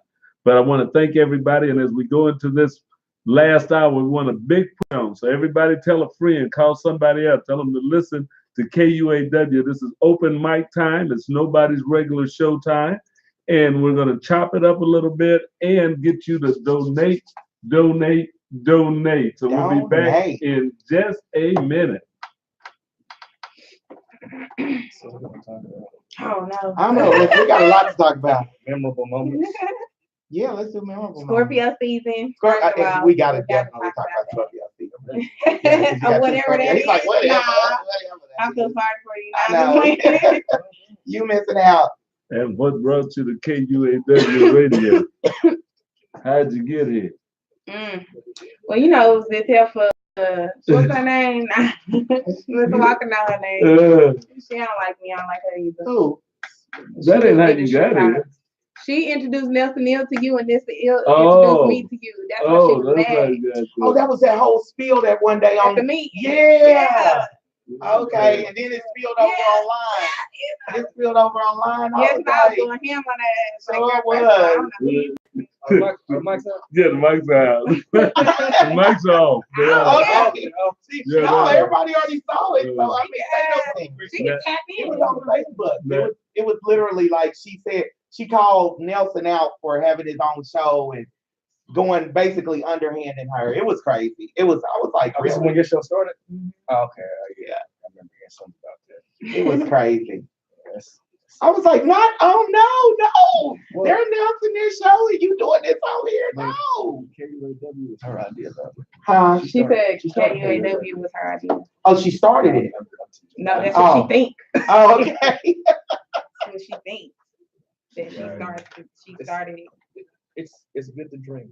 It is. But then sometimes, And then when she tried to get crazy with me, talking about, you don't know who I am. I got this show. Da, da, da. No, boo, I don't know who you are. So honestly, your show ain't nothing. sometimes, bad thing about dreams is they can get further. Oh, wow. I didn't say that, Lexington did. Wow. Where is Nelson? He had a baby today. Oh, yay. Wow. Boy or girl? Boy. All right, here we go, guys. Is my mic on? Ooh, oh, shoot. Okay, I'm on. Hey, how y'all doing? It's the last hour. We should call it Power Hour. Mine ain't on. Donate those dollars to the Truth Be Told. And the Lene Gray Show. And Kennedy's Corner. Yeah. Don't forget Kennedy's Corner, y'all. Oh, she was on my show today. Yes, that baby. I love it. Yes, I love Kennedy. I love all the hosts here at KUAW. Yeah. Well, most of them. No, I'm just. You gonna cut us off like that? that? Play music in the middle of us talking. No, that was the hour. The hour, yeah. Okay. Yeah, it was an hour marker, so y'all got to give it a minute. Yeah, we're not doing that on purpose. Okay. Just a second. Yeah, it automatically turns everything back on. The temperance. Huh? Yeah, finance. Yeah. He be doing that all the time before my show too. I'm like, that commercial can't play with commercial. I need Okay. Good one. Okay, now we back. Hey. Now you're back. You're listening, Knowledge, Understanding, and Wisdom, Kansas City's global community radio station. KUAW is on Instagram, Twitter, YouTube, and the TuneIn app. You can email us at KUAW985gmail.com, phone 816-599-6893, and our website is KUAW.org. You're most likely watching on KUAW-LPFM 985, and this is our fundraiser marathon. So we're asking you to donate any amount. So we're raising funds in order to build our tower because we are an FM radio station, but our tower strength isn't strong enough. You all like the content? Donate so we can get on the radio so y'all can call in on your cell phones and listen to us on the radio. Because so many people say they can't call in to the Lene Gray Show because they're watching me on their cell phone. So go ahead and donate and help us out. Come on, y'all.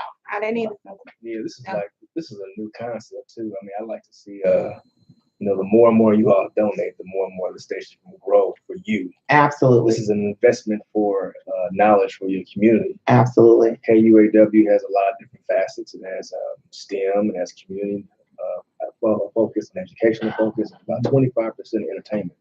But it doesn't matter because this is a radio station that's in the heart of the inner city for us. Absolutely. Absolutely. So y'all make sure y'all go ahead and donate. Hit that donate button. Put Truth Be Told in the memo. I ain't gonna let it go. I'm trying to get my picture on the wall. I ain't gonna lie to y'all. I'm trying to get my picture on the wall. Nelson said he gonna match every donation that was donated to our show. So we're trying to go. Your picture can go right next to mine. Whatever. Eventually, all our pictures will be on the wall. How about that? Okay. Right. All our pictures will be on the wall. Right. I was shouldn't do that. He might not want to tell his business. No. Yeah. But yeah. Let him tell it. I'm sure he will next time. But yeah, I don't know. Scorpio season. All my Scorpios, y'all go down here and donate. Y'all know. Please donate, y'all. Oh, give your date. I'm the 14th. I'm the 14th. They're born the same day? Same day. Yeah. I'm I guess I'm in trouble. I'm between a rock and a hard place. Not in between a rock and a hard place. No, I'm just saying. Scorpios are cool though. I love us. We like the best sign. We are the best sign. We're the most spiritual. We're the most, I tell people we're the most loyal. And that's what creates that bad image that a lot of people have of us, is where they're like, oh, y'all are crazy. No, the problem is we're the most loyal. And then people dog you out, and then they bring out that other side. And we don't play. We don't play. But we go hard for the people that are in our lives. Yeah, that's true. So, I mean, it's a lot of people can say, oh, Scorpios. Nah, we the best sign you get with. We the freakiest. Show enough. I mean, that's what they say. Well, you know what? That's what I know. I wouldn't know about that. Maybe I'm in the right seat. Hey. Now this is all right. This is the Back to the family hour. Family hour. The kids should be in bed by now at 9 o'clock. Now they Your got kids to- still woke you slacking. You know, just acting. Yeah, we just playing. Yeah, Y'all but playing. We wouldn't know nothing Make about make y'all laugh. I don't even believe in that kind of stuff. You don't believe in astrology? No. Why? Yeah. No. Oh, Well, you know, I just open didn't. it up for I a good didn't. conversation. That's just a great conversation because I didn't either. I was like you. I was just like, yeah, I'm a Scorpio, What but I about didn't you? believe in it. No. But No. No. But the one thing that made me believe in it was someone said you have to know your sun, moon, and rising sign and your Venus sign. And someone looked up, according to my hour of birth, my sun, moon, rising, and Venus. And this man told me exactly about myself. Yes. You know what? He Why did. Why did I guess so? Let me tell you this. Because see, when I think about the astrology, I think about fortune tellers and all that kind of stuff. And one time, you know, I thought I'd, give it a little gander. Went to a fortune teller and I sat down with her. She said, "How you doing? I was expecting you." I said, "I bet you were." So I sat down. She said, "Well, let me see your hand." So I looked at my hand, and she was just telling me all kind of just common stuff like, "Well, I see money coming in your future." I said, "Well, yeah, I work, so Get a paycheck every week. She said, "Well, I see that you have a lot of you have a journey." I said, "Well, yeah, I'm driving home." And she said, "Well, you might be slightly stressed with life." I said, "Well, yeah, every day is a stress." Yeah. So she's telling me all this common stuff. So then I get up, said, "Thank you." I'm walking to the door. She runs in front of me and says, "Wait, stop." I said, "What's up?" She said, "That'll be $45. I said, "I knew it." She said, "What?" I said, "You're fake." She said, "Well, how do you know I'm a fake?" I said, "Well, if you were really psychic, you would have saw I wasn't gonna pay you." But because I don't even really like, the fortune tellers, the psychics, the palm readers, even horoscopes, like all that type of stuff, that's not astrology. That is not the science of stars. Right. You know what I'm saying? Right. That's not astrology. But then you have astronomy. Yeah, well, that's astronomy. Well, you got astrology, astronomy, and then you got that other stuff. Yeah, but see, here's my thing on my take of astrology. Like, I feel like, I believe in God, and nobody can predict, or no one can put a spirit into this physical realm but God. Right. Only God can determine when and where and who that spirit comes through. Even just try to predict, but they can't predict it down to the time. Right. They can't say, "Hey, you're gonna have this baby November 14th at 4:08 in the morning." Right. They can't do that. Only God can do that. Right. And only God can maneuver the stars. Right. Can't no man touch it. Can't no man mess with it. Even these people with these satellites, these lights, whatever they little theories, they can't do nothing to the stars. Right. So when it comes to the study of the stars, I feel like that was kind of like really like a playbook for God. He gave it to us so that we know how to deal with each and every individual person by where they came from, as far as the stars and the planets and everything was aligned. Yeah, everybody might not be to the T of their sign, but most people have most characteristics of that sign. I don't care whether you believe in it or not. Don't believe. I say, well, this is how I get all the Christians. I'm like, you believe in Christ, right? Yeah. How did the wise men know that Jesus was there? How did they know they were giving birth to Jesus? Text message. Actually, they read. But is that a true story or allegory? It was they read the stars. They knew from astronomy and astrology. But wasn't that star though? It was an angel, though, right? The star was an angel, but they had already read the actual stars the way you do in astrology and astronomy. They had actually read the actual stars to know that he was coming, because there are certain people that you can do astrology and astronomy on and read their numbers, and you will know that those people are leaders. They're not leaders. You'll know what their predisposition to do. And so, like I tell a lot of people, if I was to hire somebody, I'd hire a Capricorn, I'd hire an Aquarius, I'd hire I'm not even gonna say that. Let me ask you this: you said you hire a Capricorn. What if you was running the school and R. Kelly was in there and he was a Capricorn? Would you hire him? No, because you have to be qualified for the job. Okay, yeah. So he's not qualified, but I'm saying the person's qualified for the position. The reason why I would hire a Capricorn and Aquarius, because they come to work no matter what. Now the Aquarius is gonna get on your last nerve the entire time. I'm a Pisces. I haven't missed one day of work. Well, yeah, you're Well, one of the people who come all the time. I I didn't mean- finish my list. Okay.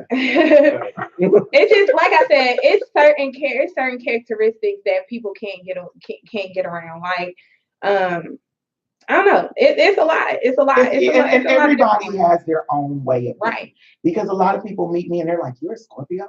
You had nothing like a Scorpio." And I told them the Scorpio has different levels. Yeah. I've been the one that's crawling. I'm now at Phoenix level. He So said not text much message. not much bothers me. Yeah, text message. Not much bothers Hold me on, someone anymore. texted, hey, why this hire Scorpio? Nah, but look, we love that y'all interacting like that. We love that. Donate. This is a Scorpio saying. Yeah. Hey, come What's on now. up? Happy Yeah. Scorpio Everyone. season. Scorpio No, but I'm season. just saying, like, I mean, I don't know. It's like I said, to each his own. But like, and when you get down into the actual birth time, and you know what I'm saying, that's when you get into birth charts. Like all that Right. information is not known. You know, yeah, I'm a Scorpio, but you might not know what time I was born. You don't know my moon sign, Yeah, you know what I'm saying, yeah. stuff like that or whatever. I know all that about myself, but I don't go into depth You with that can't with tell everybody. somebody No, that. 'cause Yeah. everybody not gonna understand that. But that what makes everyone individually their own, because it's not really just about your sign. It's more so. Karen said I'm Terrence a said Taurus. he's a Taurus. Hey, Yeah. I like Taurus You can too, boy. tell. You know Okay, that. so, Yeah, so, they know that's that's fine. so I was born at 8:30 o'clock.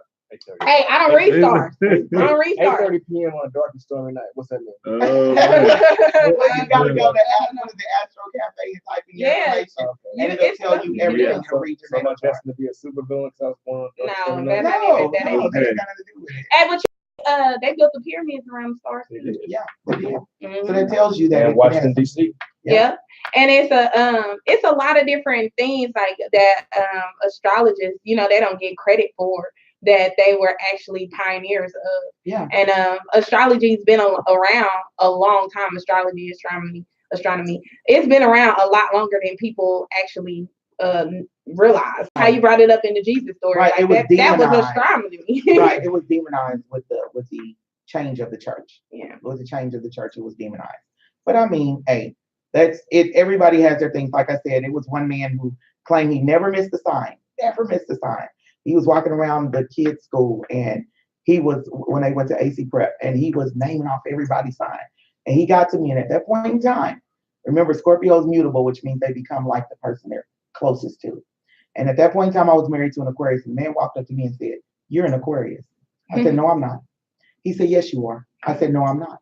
He said, "Yes, you are. I'm never wrong. I've never been wrong. Since I was younger, I can call people on the dime. You're an Aquarius." I said, "No." He said, "When's your birthday?" And I told him November 14th. He said, "You are a Scorpio. You're a Scorpio." I was like, "Yeah."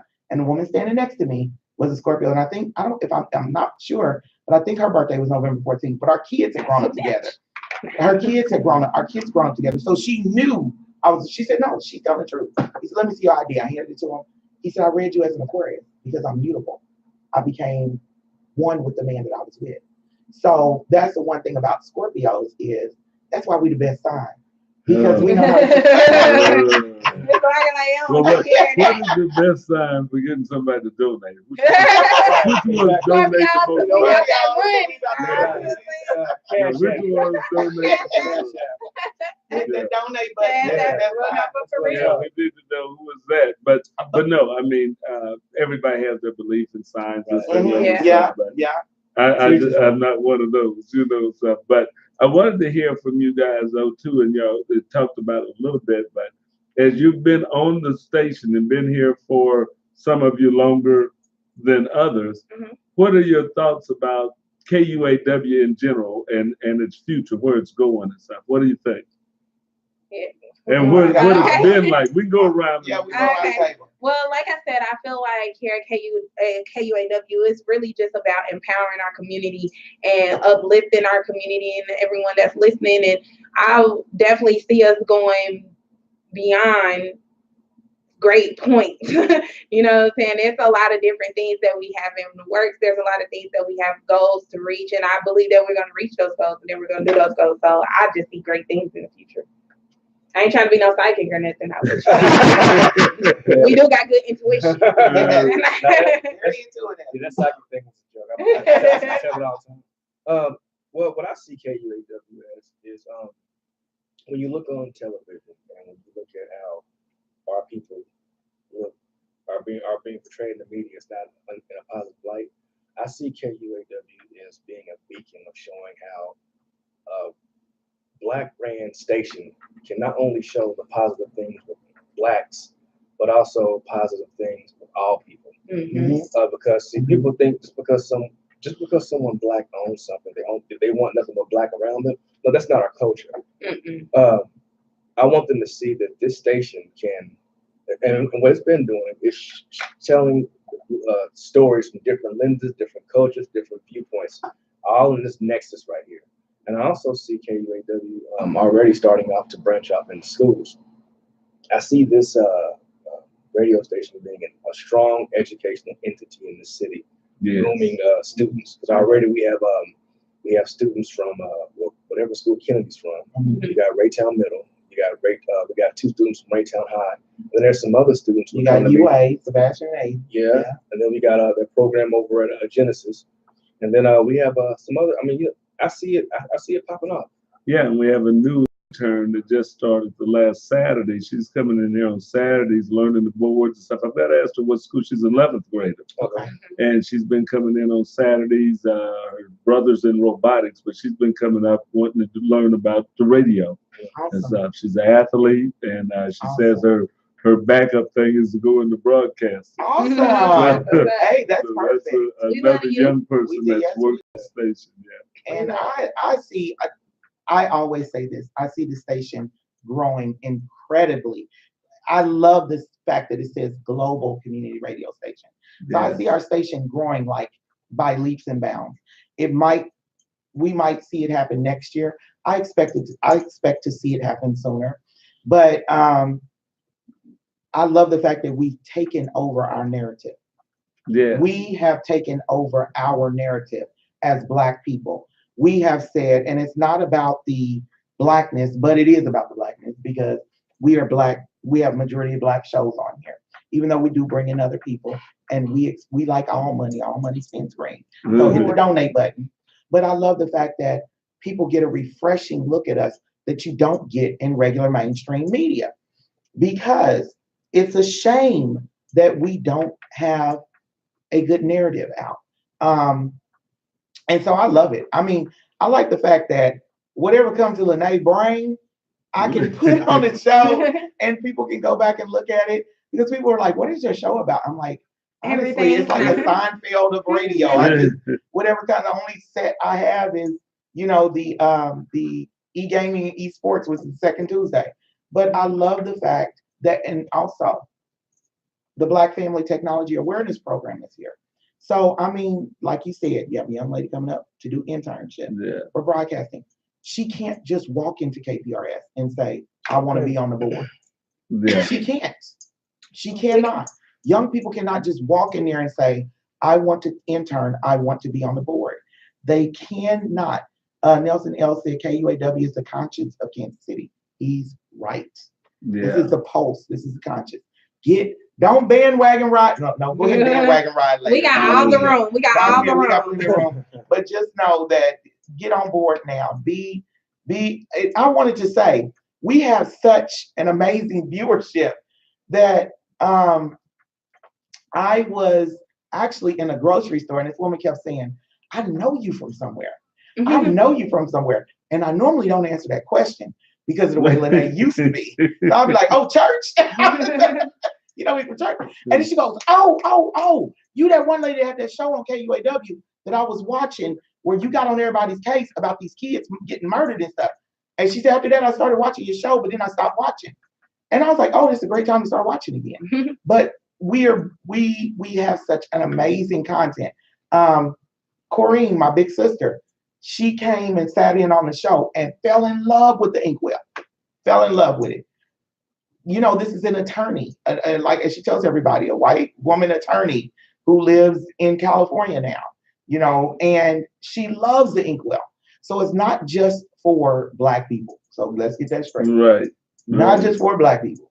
It's for everybody, but you get a different narrative. That's what I like about it. Don't forget to donate, y'all. Right. Yeah. Terrence said that he sees KUAW as the #1 internet radio station in Kansas City, Missouri. I'm trying to be In number the the world, You hear in the me? world, baby. But I'm down with that. Yeah, we down with it. Miss Walker said it's sky's the limit for KUAW. And I think we read the other one comments. Tyson said it's all about the narrative. We love Tyson. Tyson's like such a loyal viewer.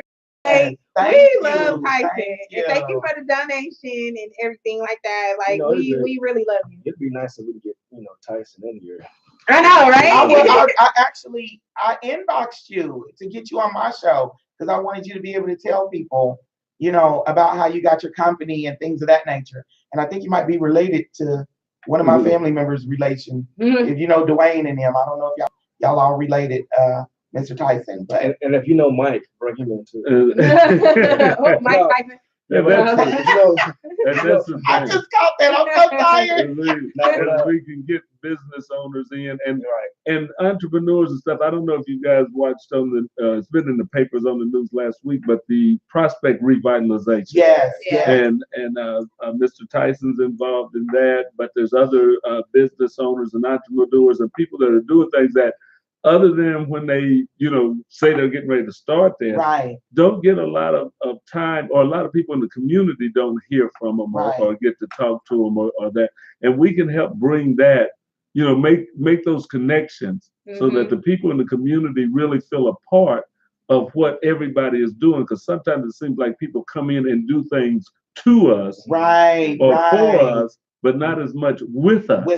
Right. And we want to have that, that communication so that we're doing things together with people. Because if somebody just comes in and do something for you, you really don't learn anything out of it. You don't get anything out of it. But if you're doing things with someone, if you're working with people, that's like mentorship and stuff. If you're right there with them, then you can pick something up. So as we can get more people to interact or to hear what the people that are doing things, what they're feeling, what they're, about, that helps lift the community up. And I will say I am booking for 2019. So if anyone wants to be on my show, just reach out, hit me up in the inbox. I'll book you on there. I'm writing my stuff out in the calendar because I lost my entire stuff on Google. I don't know how it happened, but I'm booking for 2019. Anybody who wants to come out. And my show has a little bit of everybody and everything. So it's not specific. Yeah, I know on my broadcast, one thing that I like to tell people, someone said, you have your show. I'm like, no, I don't. It's the community show. I just look at the microphone. I don't do this for me. I don't get paid to do this. I do this because there are so many different stories out here that people need to hear. Yeah. And they don't have the opportunity to do so. So I'm like, well, let's do the opportunity together. Absolutely. Because I can guarantee you, when my guests sit down at this table with me, if I'm not buying their product, I'm learning from them. Because not only are you educating the world, you're also educating me too. Because I think me being around the individuals on my show or on the broadcast that I'm with, it helps me to be a better person in different areas. Because you gotta look at it like that. Because some people think, it's like Mr. Walker said, people get taken advantage of. And one thing I like that we're doing in the school system is we have these kids coming in, they're doing their own show. And one thing that I am noticing, because educational advocacy is one thing that I stand for, is that our kids are being experimented on. And, they're being allowed to. Oh, yeah. And on top of that, they're not getting any benefits from it. Like you got people to come in and spend all this money, but it does not benefit the kids. Absolutely. And I think we need to stop this. Yeah. And I think the more and more exposure, the better. Because someone said, well, you're a teacher and you're talking like this. Well, first of all, if I'm a teacher and I'm not talking like this, I shouldn't be a teacher. Because there are so many problems in schools right now that need to be exposed. If parents stand up and work with real teachers, we can get some real administrators in here to run these school buildings. Absolutely. Instead of what we have now in certain districts. Not all, but certain ones. Certain districts. Yeah. You're right. Well, I'll let y'all have it. I'm an advocate for a public school system, period. Well, and I'm advocating for education. Hold on. I actually bought on my show, and I don't know if anyone remembers when I had, hold on. I can't remember their names now. But remember when I had the Freedom, was it Freedom Academy, Freedom Home Academy, the man who has the Afrocentric homeschool, and his kids, his 15-year-olds coming up out of that are going into doctorate programs in Cornell, and these kids, and I share it on my page all the time. They're little bitty kids, and by the time they're in 7th and 8th and 9th grade, they're doing calculus. You know, they're speaking multiple languages. That's because our kids get held back. You know, but see, no. School system, And they get held I'm back. about to say something that's about to make a whole bunch of people mad, and you can vouch for how intelligent my kids are. Our children are not being held back. We're holding our children back. And the reason why I say this, when you give birth to a child, and I'm about to start preaching, and everybody can get mad, but when a mother carries a child in the womb, she should be reading to that child, listening to classical music, and learning a different language when that child is in the womb. You should be doing one of the three. You don't have to do all three, but you should be doing one of the three. When that child is born, you have until that child is 5 years of age to fill their brain with as much stuff as it can handle. And I actually did that experiment with my children. And he'll tell you, all of my kids are geniuses. Every last single one of them. And that's because I was taught that as a young kid. And I try to tell every mom that, every Black parent, fill these kids' brains because they can absorb it. They really can absorb it. If you look at, and I love the fact that they did Hidden Figures, because they showed that little bitty girl sitting there, and the teacher was like, this is as far as I can take her. And they walked that little bitty girl into a college class. And I don't know if you were there when that happened with Sebastian, but they took Sebastian to go meet Mr. Banks. And Sebastian was in the 1st grade, but he tested in college math. But I didn't want him with the high schoolers because I didn't want them teaching my little 1st grader bad stuff. So they sent him to, Mr. Banks sent him to Mr. Powell's class, Mr. Powell's 8th grade math class. And he's rattling it off. And so they don't hold our children back. So I'm going to call our community out on this. No one holds her. You cannot make Sebastian, Aiden, Anwar, Jaqueta, Jock Adam, and Jock Arthur. You can never hold them back because I educated them before they were 5. Well, okay. Yeah. All right. But you're listening to Open Mic right now. This is Open Mic at KUAW Radio. And for a lot of you, you're probably saying, boy, we've never seen y'all on this late in the evening and stuff. But this is because this is our fall fundraiser. And this is the first. We're thinking of doing these either every quarter or maybe twice a year or every trimester, something like that. We need to do it live. We want to set these goals up, and we're going to raise. We may make our goal, we may not make our goal tonight, but we're going to set the baseline, and then we'll be able to do this again in a quarter or the next time we do it, and we're going to track. We want to see progress in how we raise funds, and that's what it's about, because we want to give more. We've got Tyrone was working with his students at school doing basketball games, and they recorded it and brought it back here. We did it with rudimentary equipment. Awesome. If we had a lot better equipment, we could have these kids at middle school or stuff interviewing the players. They talk to the coach after the game. They talk to other players, ask them about the game. It's a wonderful thing. We need to have people out going to the schools, catching them in elementary school, middle school, and high school, and getting their opinions and bringing that word back here. We can do that. We need a little more equipment. We need things like that. So we're going to raise the funds. We're going to work with it. And then we've got to develop the talent. And the kids can be out there. Like you said, we had kids asking the other kids questions about the game, asking the coach, how'd you think you did? Stuff like that. It was a beautiful show, and it was pretty well done. It wasn't like we just throwing anything. I didn't know. They had set questions that they were asking them. And the players seemed a little shocked at first, somebody asking them about a game, but then they're talking, so at an 8th grade or 9th grade level, if they learn how to start talking to reporters and stuff like that, that builds confidence. Yes, it does. Yeah. Yes, it does. They may not be a pro athlete, but if they don't mind talking to people, if they're not scared holding their head down or don't know what to say when somebody comes up to them asking a question. Yeah. So those are the things that we need to develop, and that's what we can develop. So that's what the hope is with this. That's what the hope is with raising these funds to keep the radio station going and to shine spotlights on kids that are doing great things, families, educators that are doing great things, or that are not doing great things, our politicians the same way.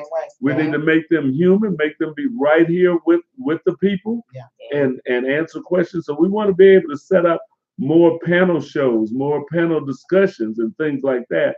And by having the station grow to better studio, we've improved our lighting. And Yes, so we do things. So when the money comes in, nobody's getting a paycheck around here. Said, "Oh, we getting fancy now." So for all of you guys that are listening and watching, y'all can see people's faces out there. When the cameras first used to go on, it was still kind of dark. Yes, it was very dark. You know, it's funny that you mentioned, the school. I got a brother on here watching right now, Andre. Who his daughter was one of the first students to be on RMS radio. So she's all right. So she had her own little advice column and everything. That was pretty heavy. I mean, a lot of kids was sending in some good stuff. It was asking Maya. So Andre, if you're watching, tell her Maya I'll be reaching out to her soon to get her back on the show to do some things. But like also the thing I liked about working with these kids was their parents were sitting right there watching their kids, cheering them on and working with them and asking, hey, what can we do to work on things at home and all that kind of good stuff too. That's beautiful. So, I love parent involvement. Yeah, Kennedy's mom's like here all the time. So we're coming up to the halfway mark. We're going to take a little break. For those of you that have joined in, this is Knowledge, Understanding, and Wisdom Radio, KUAW in Kansas City, Missouri. We're coming up to the last 30 minutes of our fall fundraiser. This is the first on-air fundraiser that we've done. And we're really proud of everybody that's been watching. You guys have been sharing the information out. It's been blowing up on the internet, and we really like that stuff. So we appreciate each and every one of our listeners. If you share this with a friend, share it with your other family members and stuff, that's great. So we're going to be back in just a couple of minutes. We're going to take a couple of minute break, and then we're going to be back, and we're going to finish out the fall fundraiser. And we'll look and see how our donations are going. Still let people know they've got time. They can go to the KUAW website. We have an event that says the fall fundraiser that's out there, but you can also go to our website at www.kuaw.org and make a donation through our PayPal link. You can go on Facebook and make a donation with the donation button that's on Facebook at KUAW-LPFM 98.5. And if you want to send this by check through snail mail, just write out a check, make it out to KUAW, and address it to KUAW, Post Office Box 300166, Kansas City, Missouri 64130. And we'll take checks, we'll take money orders, we'll take wampum if you got it. So we don't turn down anything. And so y'all come drop it off at the door. Drop it at the door, anything like that. So we'll be right back. Thank you for listening. Tbeyb, I want to show you something. That's what you're gonna see right there. What? Oh my God! Put that right there. Oh my God! Okay. Right at you. No, I don't. Let me give us some music here. So that's gonna be it, huh? But you know what though? Is the mic off? Mic's off. Okay, is it off on the YouTube too? Yeah. I got someone watching on YouTube right now. They've been watching for like 3 hours. Yeah, I looked at the YouTube thing, and we just got that back on today. As much as a certain individual is all me, mine. Oh yeah. They will be here. Oh yeah. Yeah, so just saying. I'm just saying. I'm low, so I'm just leave it alone. He was talking about a girl, but I ain't teased you about her in a long time. I know you haven't. But y'all ain't tripping about it because y'all know I'm about to be the EVP. So no. I think I might go here. What?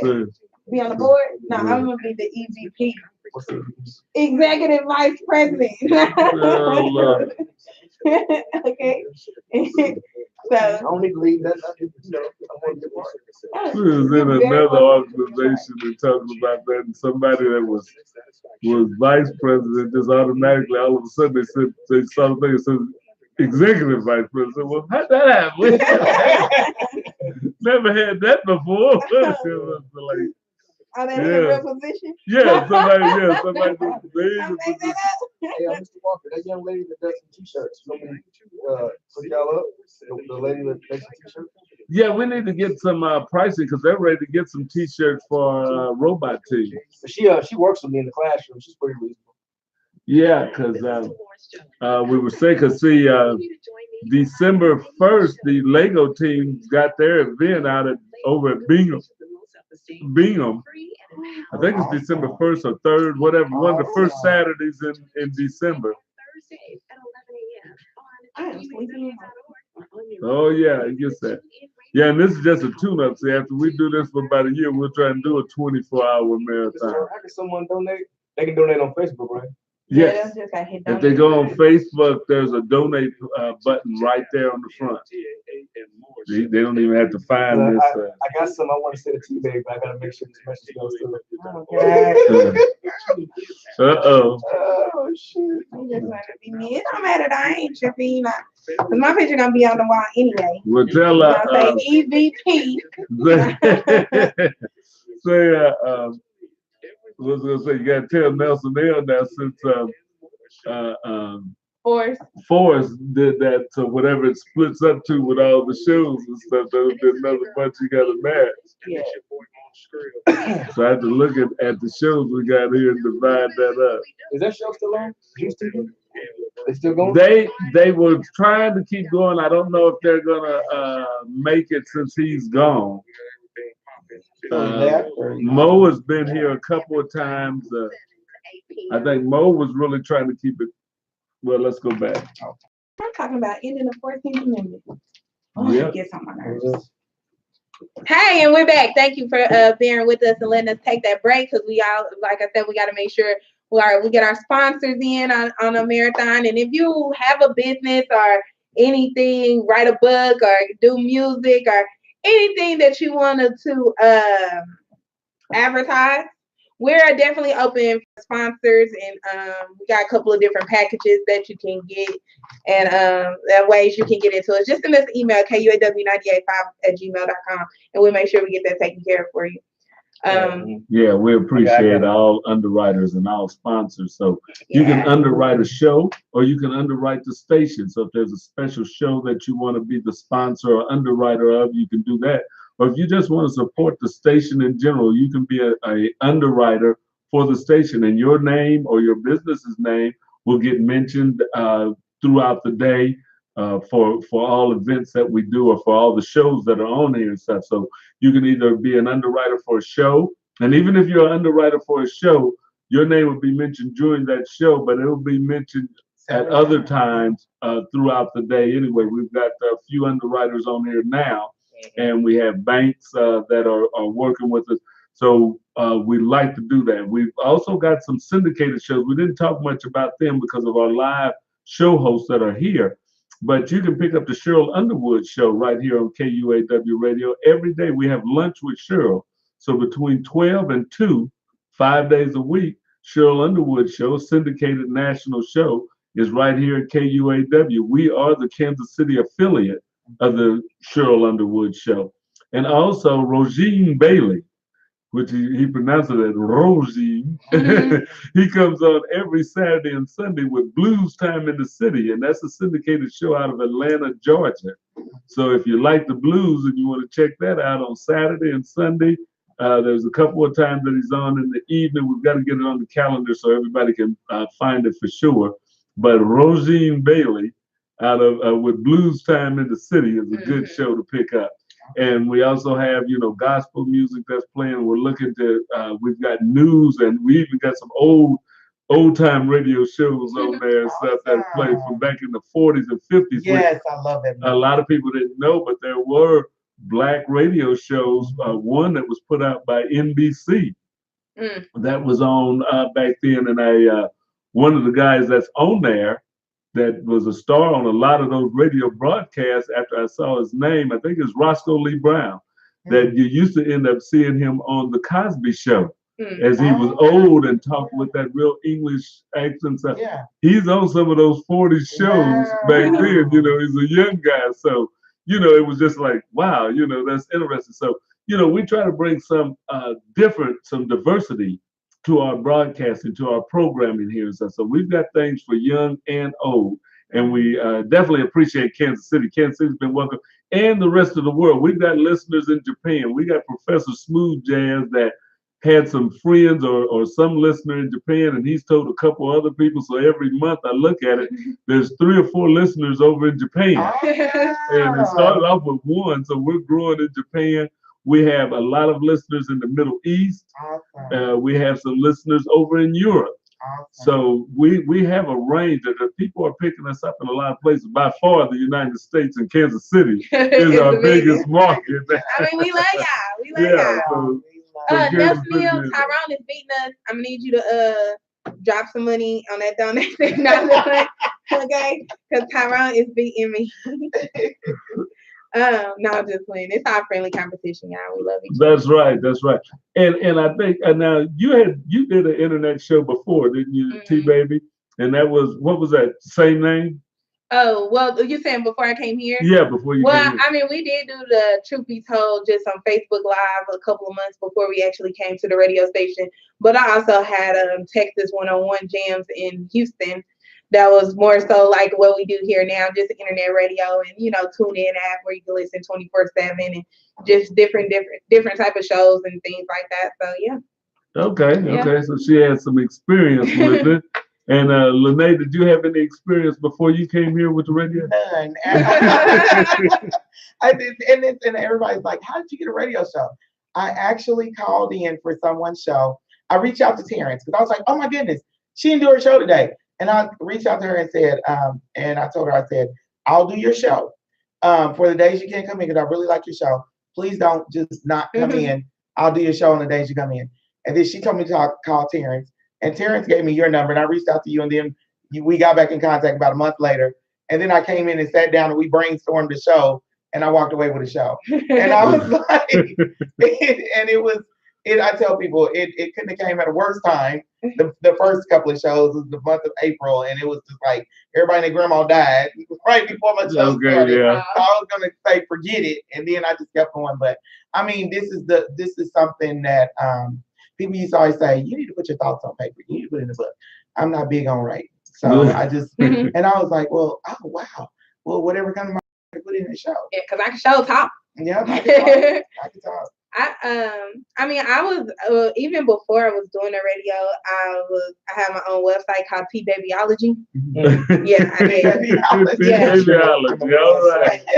Now we learning something. Yeah. Tbebyology, the study of Tbeyb. And I used to blog and just write, different things and interview different people. I used to do reviews on music mixtapes. I lived in Houston, so it's you got so many opportunities to do so many different things there. So I've been just internet, just communicating with people via the internet. My biggest thing is just to educate people and I mean, like I said, because knowledge is power, and a lot of us, it's a lot of things that we don't know that no one's really out there trying to put in the forefront and trying to teach us. There's a lot of them trying to hide it from us, really. To be honest, you know what I'm saying? They are. It's a lot of truths that they're trying to hide from us. That's why I appreciate the platform of KUAW and the radio station, just because like you said, it's a different narrative. You get to express different things and put out the truth about the things that's going on, the things that you're seeing. It's not no propaganda behind it. It's not no alternate agendas behind it. It's just straight real. Voices. Right. No one owns our real. voices. We're going to tell y'all what it is. Yeah. We're going to tell you what's going on. We're just going to keep it 100. Yeah. So what you talking about? I mean, we were talking about some of the background of what came. Now, done any radio before that you did? No, I was. no, I'm a journalism major. I was print. I was cool. with a newspaper. Yeah. Okay, Cool. so you had worked with newspaper and stuff before. So just kind of the background, because basically I got into radio and had never been in radio before, so I didn't do it in no other format. The only thing I had done before was DJ. Oh, wow. At clubs and at the motorcycle club I was in and stuff. I was a DJ, but that's as close as I came to anything on the radio. Right. So it's that type of atmosphere that you can come in here and we can make something happen and Right. develop it and Yes. grow it. And so we've got a diverse group, people with different backgrounds, different ages, different experiences. And I think that's what makes us unique, that we're not all from the same generation, not Yes. the, same everything. So that there's a lot of different points of view. And we get a range of listeners. Yes. I remember when your wife came, we were at a meeting. Was we at a monthly meeting? I think it was one of our monthly meetings.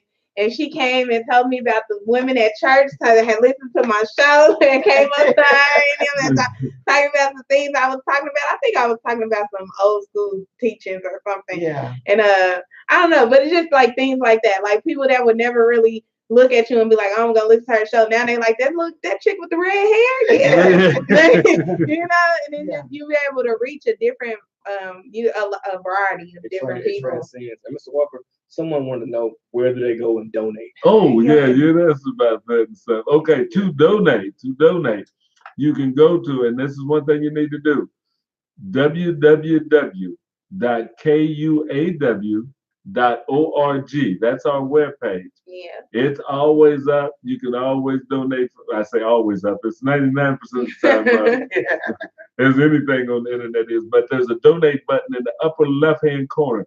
That's how you reach our PayPal. Is on www.kuaw.org. In the upper left-hand corner, there's a donate button. You push it, and you'll be on PayPal. Okay. The other way you can donate is on our Facebook page. If you go just to KUAW-LPFM 985, on that front page, there is a donate button. It's over under the big main picture, over on the right-hand side down there. It says donate. And that's right on the first page. You don't have to scroll through nothing. If you go to our Facebook page on the front page, there's a donate button there, and you can donate that. That's through Facebook. They use Network for Good, so you can donate there also. So we have a PayPal location. We have a Network for Good location. Both of those are open all the time, and you can use credit card, debit cards. You can state the amount that you want. That we found Facebook doesn't let you add any notations to it. On the PayPal, you can actually add donations. You can say where you want to go. Facebook does tell us who's donated and how much they've donated. So that's why we're saying if you want your donation to go to a specific show, then just send us an email, not an email, but just send us a message saying that's where you want your donation to go, and we can match that up with your name and the amount donated. Truth be told. Yeah. So that'll be out there. And what you all remember too is that after this marathon is over with at 10 o'clock, our donating on the page will be up. Our event, our marathon event will be over with, and that event that we're having will be closed. But the donate now button on our Facebook page is there all the time, and our website, we can take donations all the time, 24/7. So if you don't have it today, if you don't have it tonight, but you want to give it Friday or something like that, payday come in when the check hits. It's on the debit card, Cash App me that. And we got to get the Cash App and stuff. But yeah, we want you to we want to make it easy for you to donate. So if any of you have any ideas, any suggestions, be sure and send those in to us also. We're open to starting new shows. We got a book club that's going to be starting. We've got poetry shows. But if you have an idea of what you want to hear, as we go to our meetings, we can talk about it. We may find a host. You may want to do it, but you don't have to host it. You can just come up with the idea, and we can see what we can do with it and stuff. So we're still growing. So it's not just that we want this money and we've got it all mapped out. We're mapping it out, but we can definitely add more people into the mix. Right now. We got show times open on Thursday. We're not too full with shows. Friday, we're not too full with shows. So there's still opportunities for people that want to get involved in radio. And if you want to learn the behind the scenes things of broadcast, if you want to learn how to work the boards, how we do our Facebook, how we do our YouTube, our internet connections, and getting the analytics off of that, then we can help you with that also.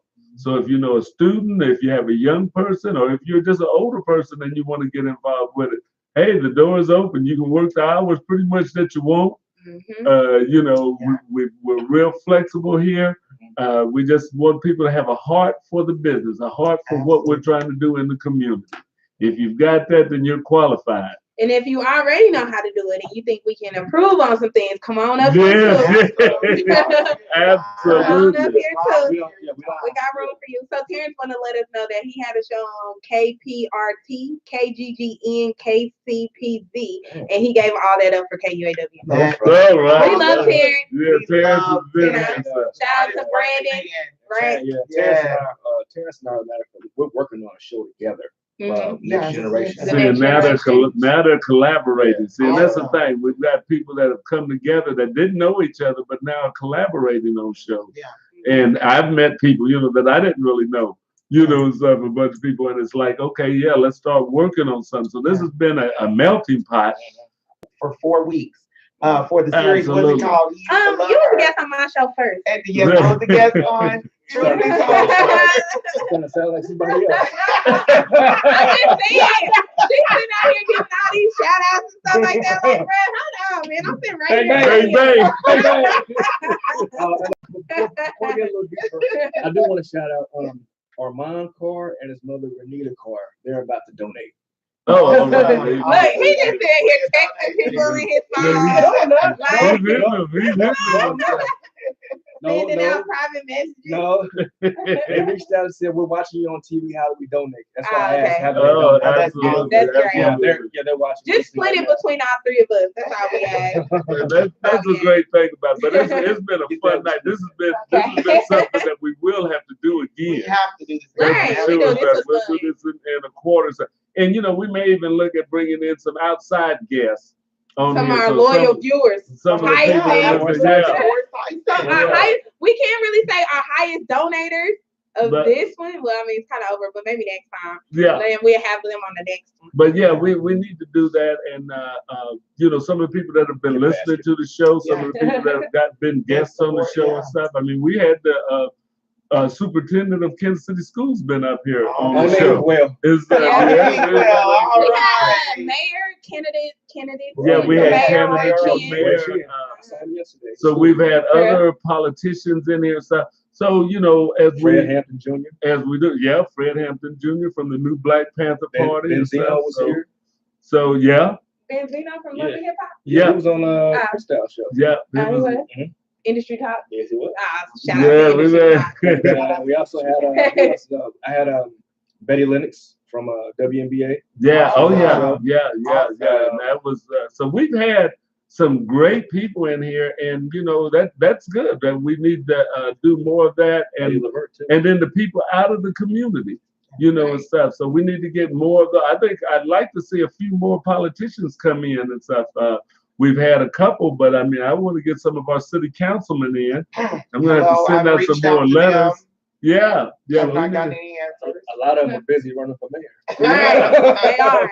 Yeah, we need to get those. We need to get some of our more school board members and things like that. People of the community, and not that we're calling them in to beat them up or anything.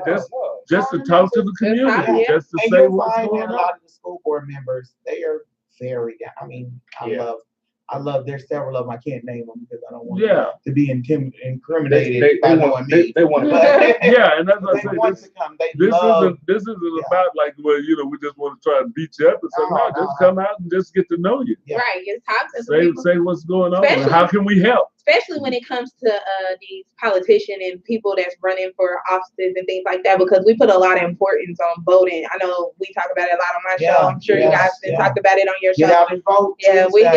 definitely put a lot on that. So I mean, I feel like that's their duty to come out and get it to the people. Like, tell us why we should vote for you, and let us the people know what you're about, and things like that. And then plus, we also want to be able to provide that information for our listeners too, to encourage them to vote. And I just wanted to go ahead and plug that in because that is next Tuesday. Next And Tuesday, that's get out and vote, important. y'all. And shout out to informed everybody vote. that's running for office and that stuff.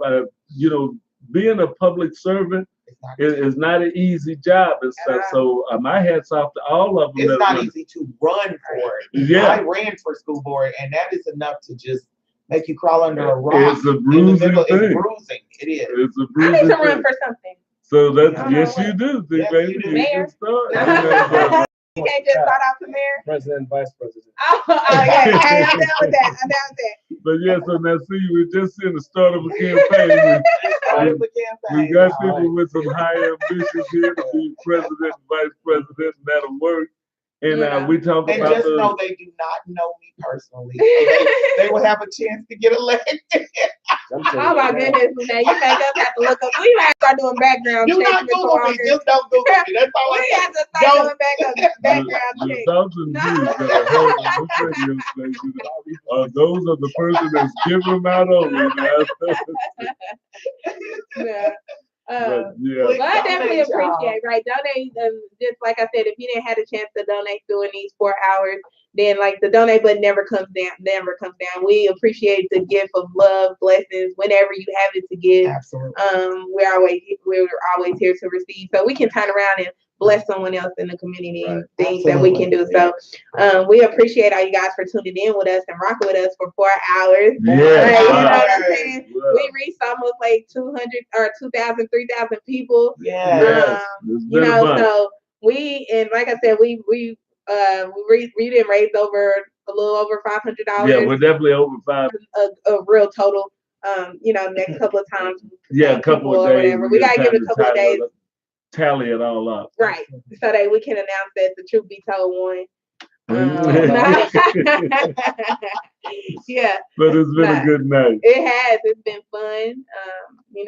I love each and all of the hosts here at KULW, especially the ones that were able to make it to the studio tonight, whether they were here to rock out the whole time or however much time you give. Like I said, we don't get paid for this. We do this on our own. All this is best 4 hours ever. Trust. You couldn't do anything better with this 4 hours on the Tuesday night. Sure. No. This was perfect. I mean, we know Tuesday be rocking anyway. So. Yeah. We know Tuesday be rocking anyway. On the radio, y'all. Right. Hey. Back to back.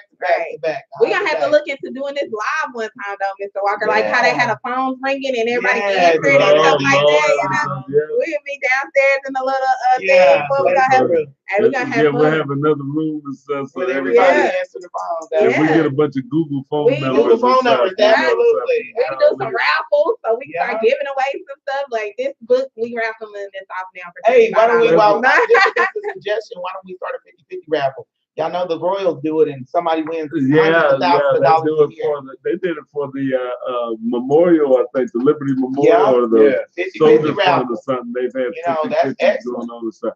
So yeah, there's different fundraising ideas that we're going to explore. And I was even talking with Terrence because he's been wanting to put on a poetry show and stuff, and to partner with the WB Du Bois Learning Center.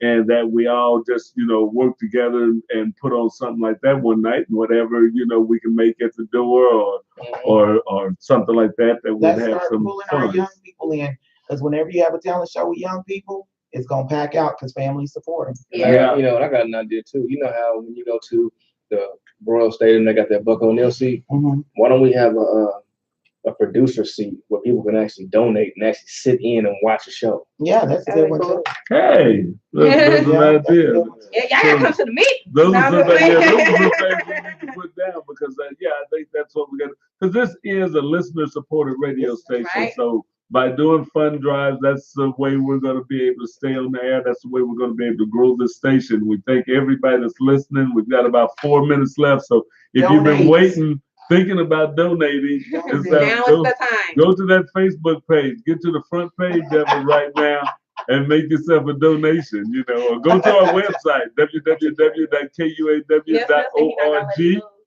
And if at a later time you want to send us a check in the mail, just send it to KUAW, Post Office Box 300166.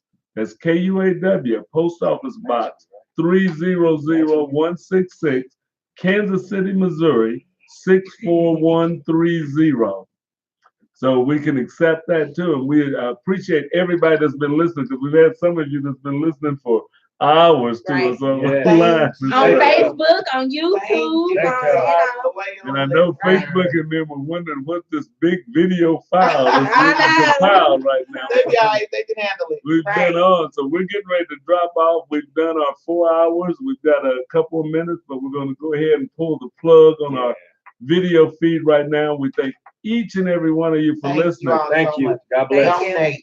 Donate. Have a blessed God evening. bless. Great. Heath. Mr. Walker, Oh, I'm Yeah. sleepy. you got about 150. 150. You got a message in Facebook from Renita Carr. She wanted to split her 100. Oh. She said 50 goes to general funds and the other 50 in the name of Inkwell. General fund. Oh. By general fund, she means And then, truth be told. then Armand donated on the PayPal on the Facebook. PayPal. Oh, okay. So we'll see his stuff. I'm in the in that show. All right. Woo. Goodness gracious, I'm sleeping and hungry. Yeah, it's been a long one. I'm normally been at 8 minutes. So when is this contest done? Like end of the week? Or Now. Now? It's done. We did it.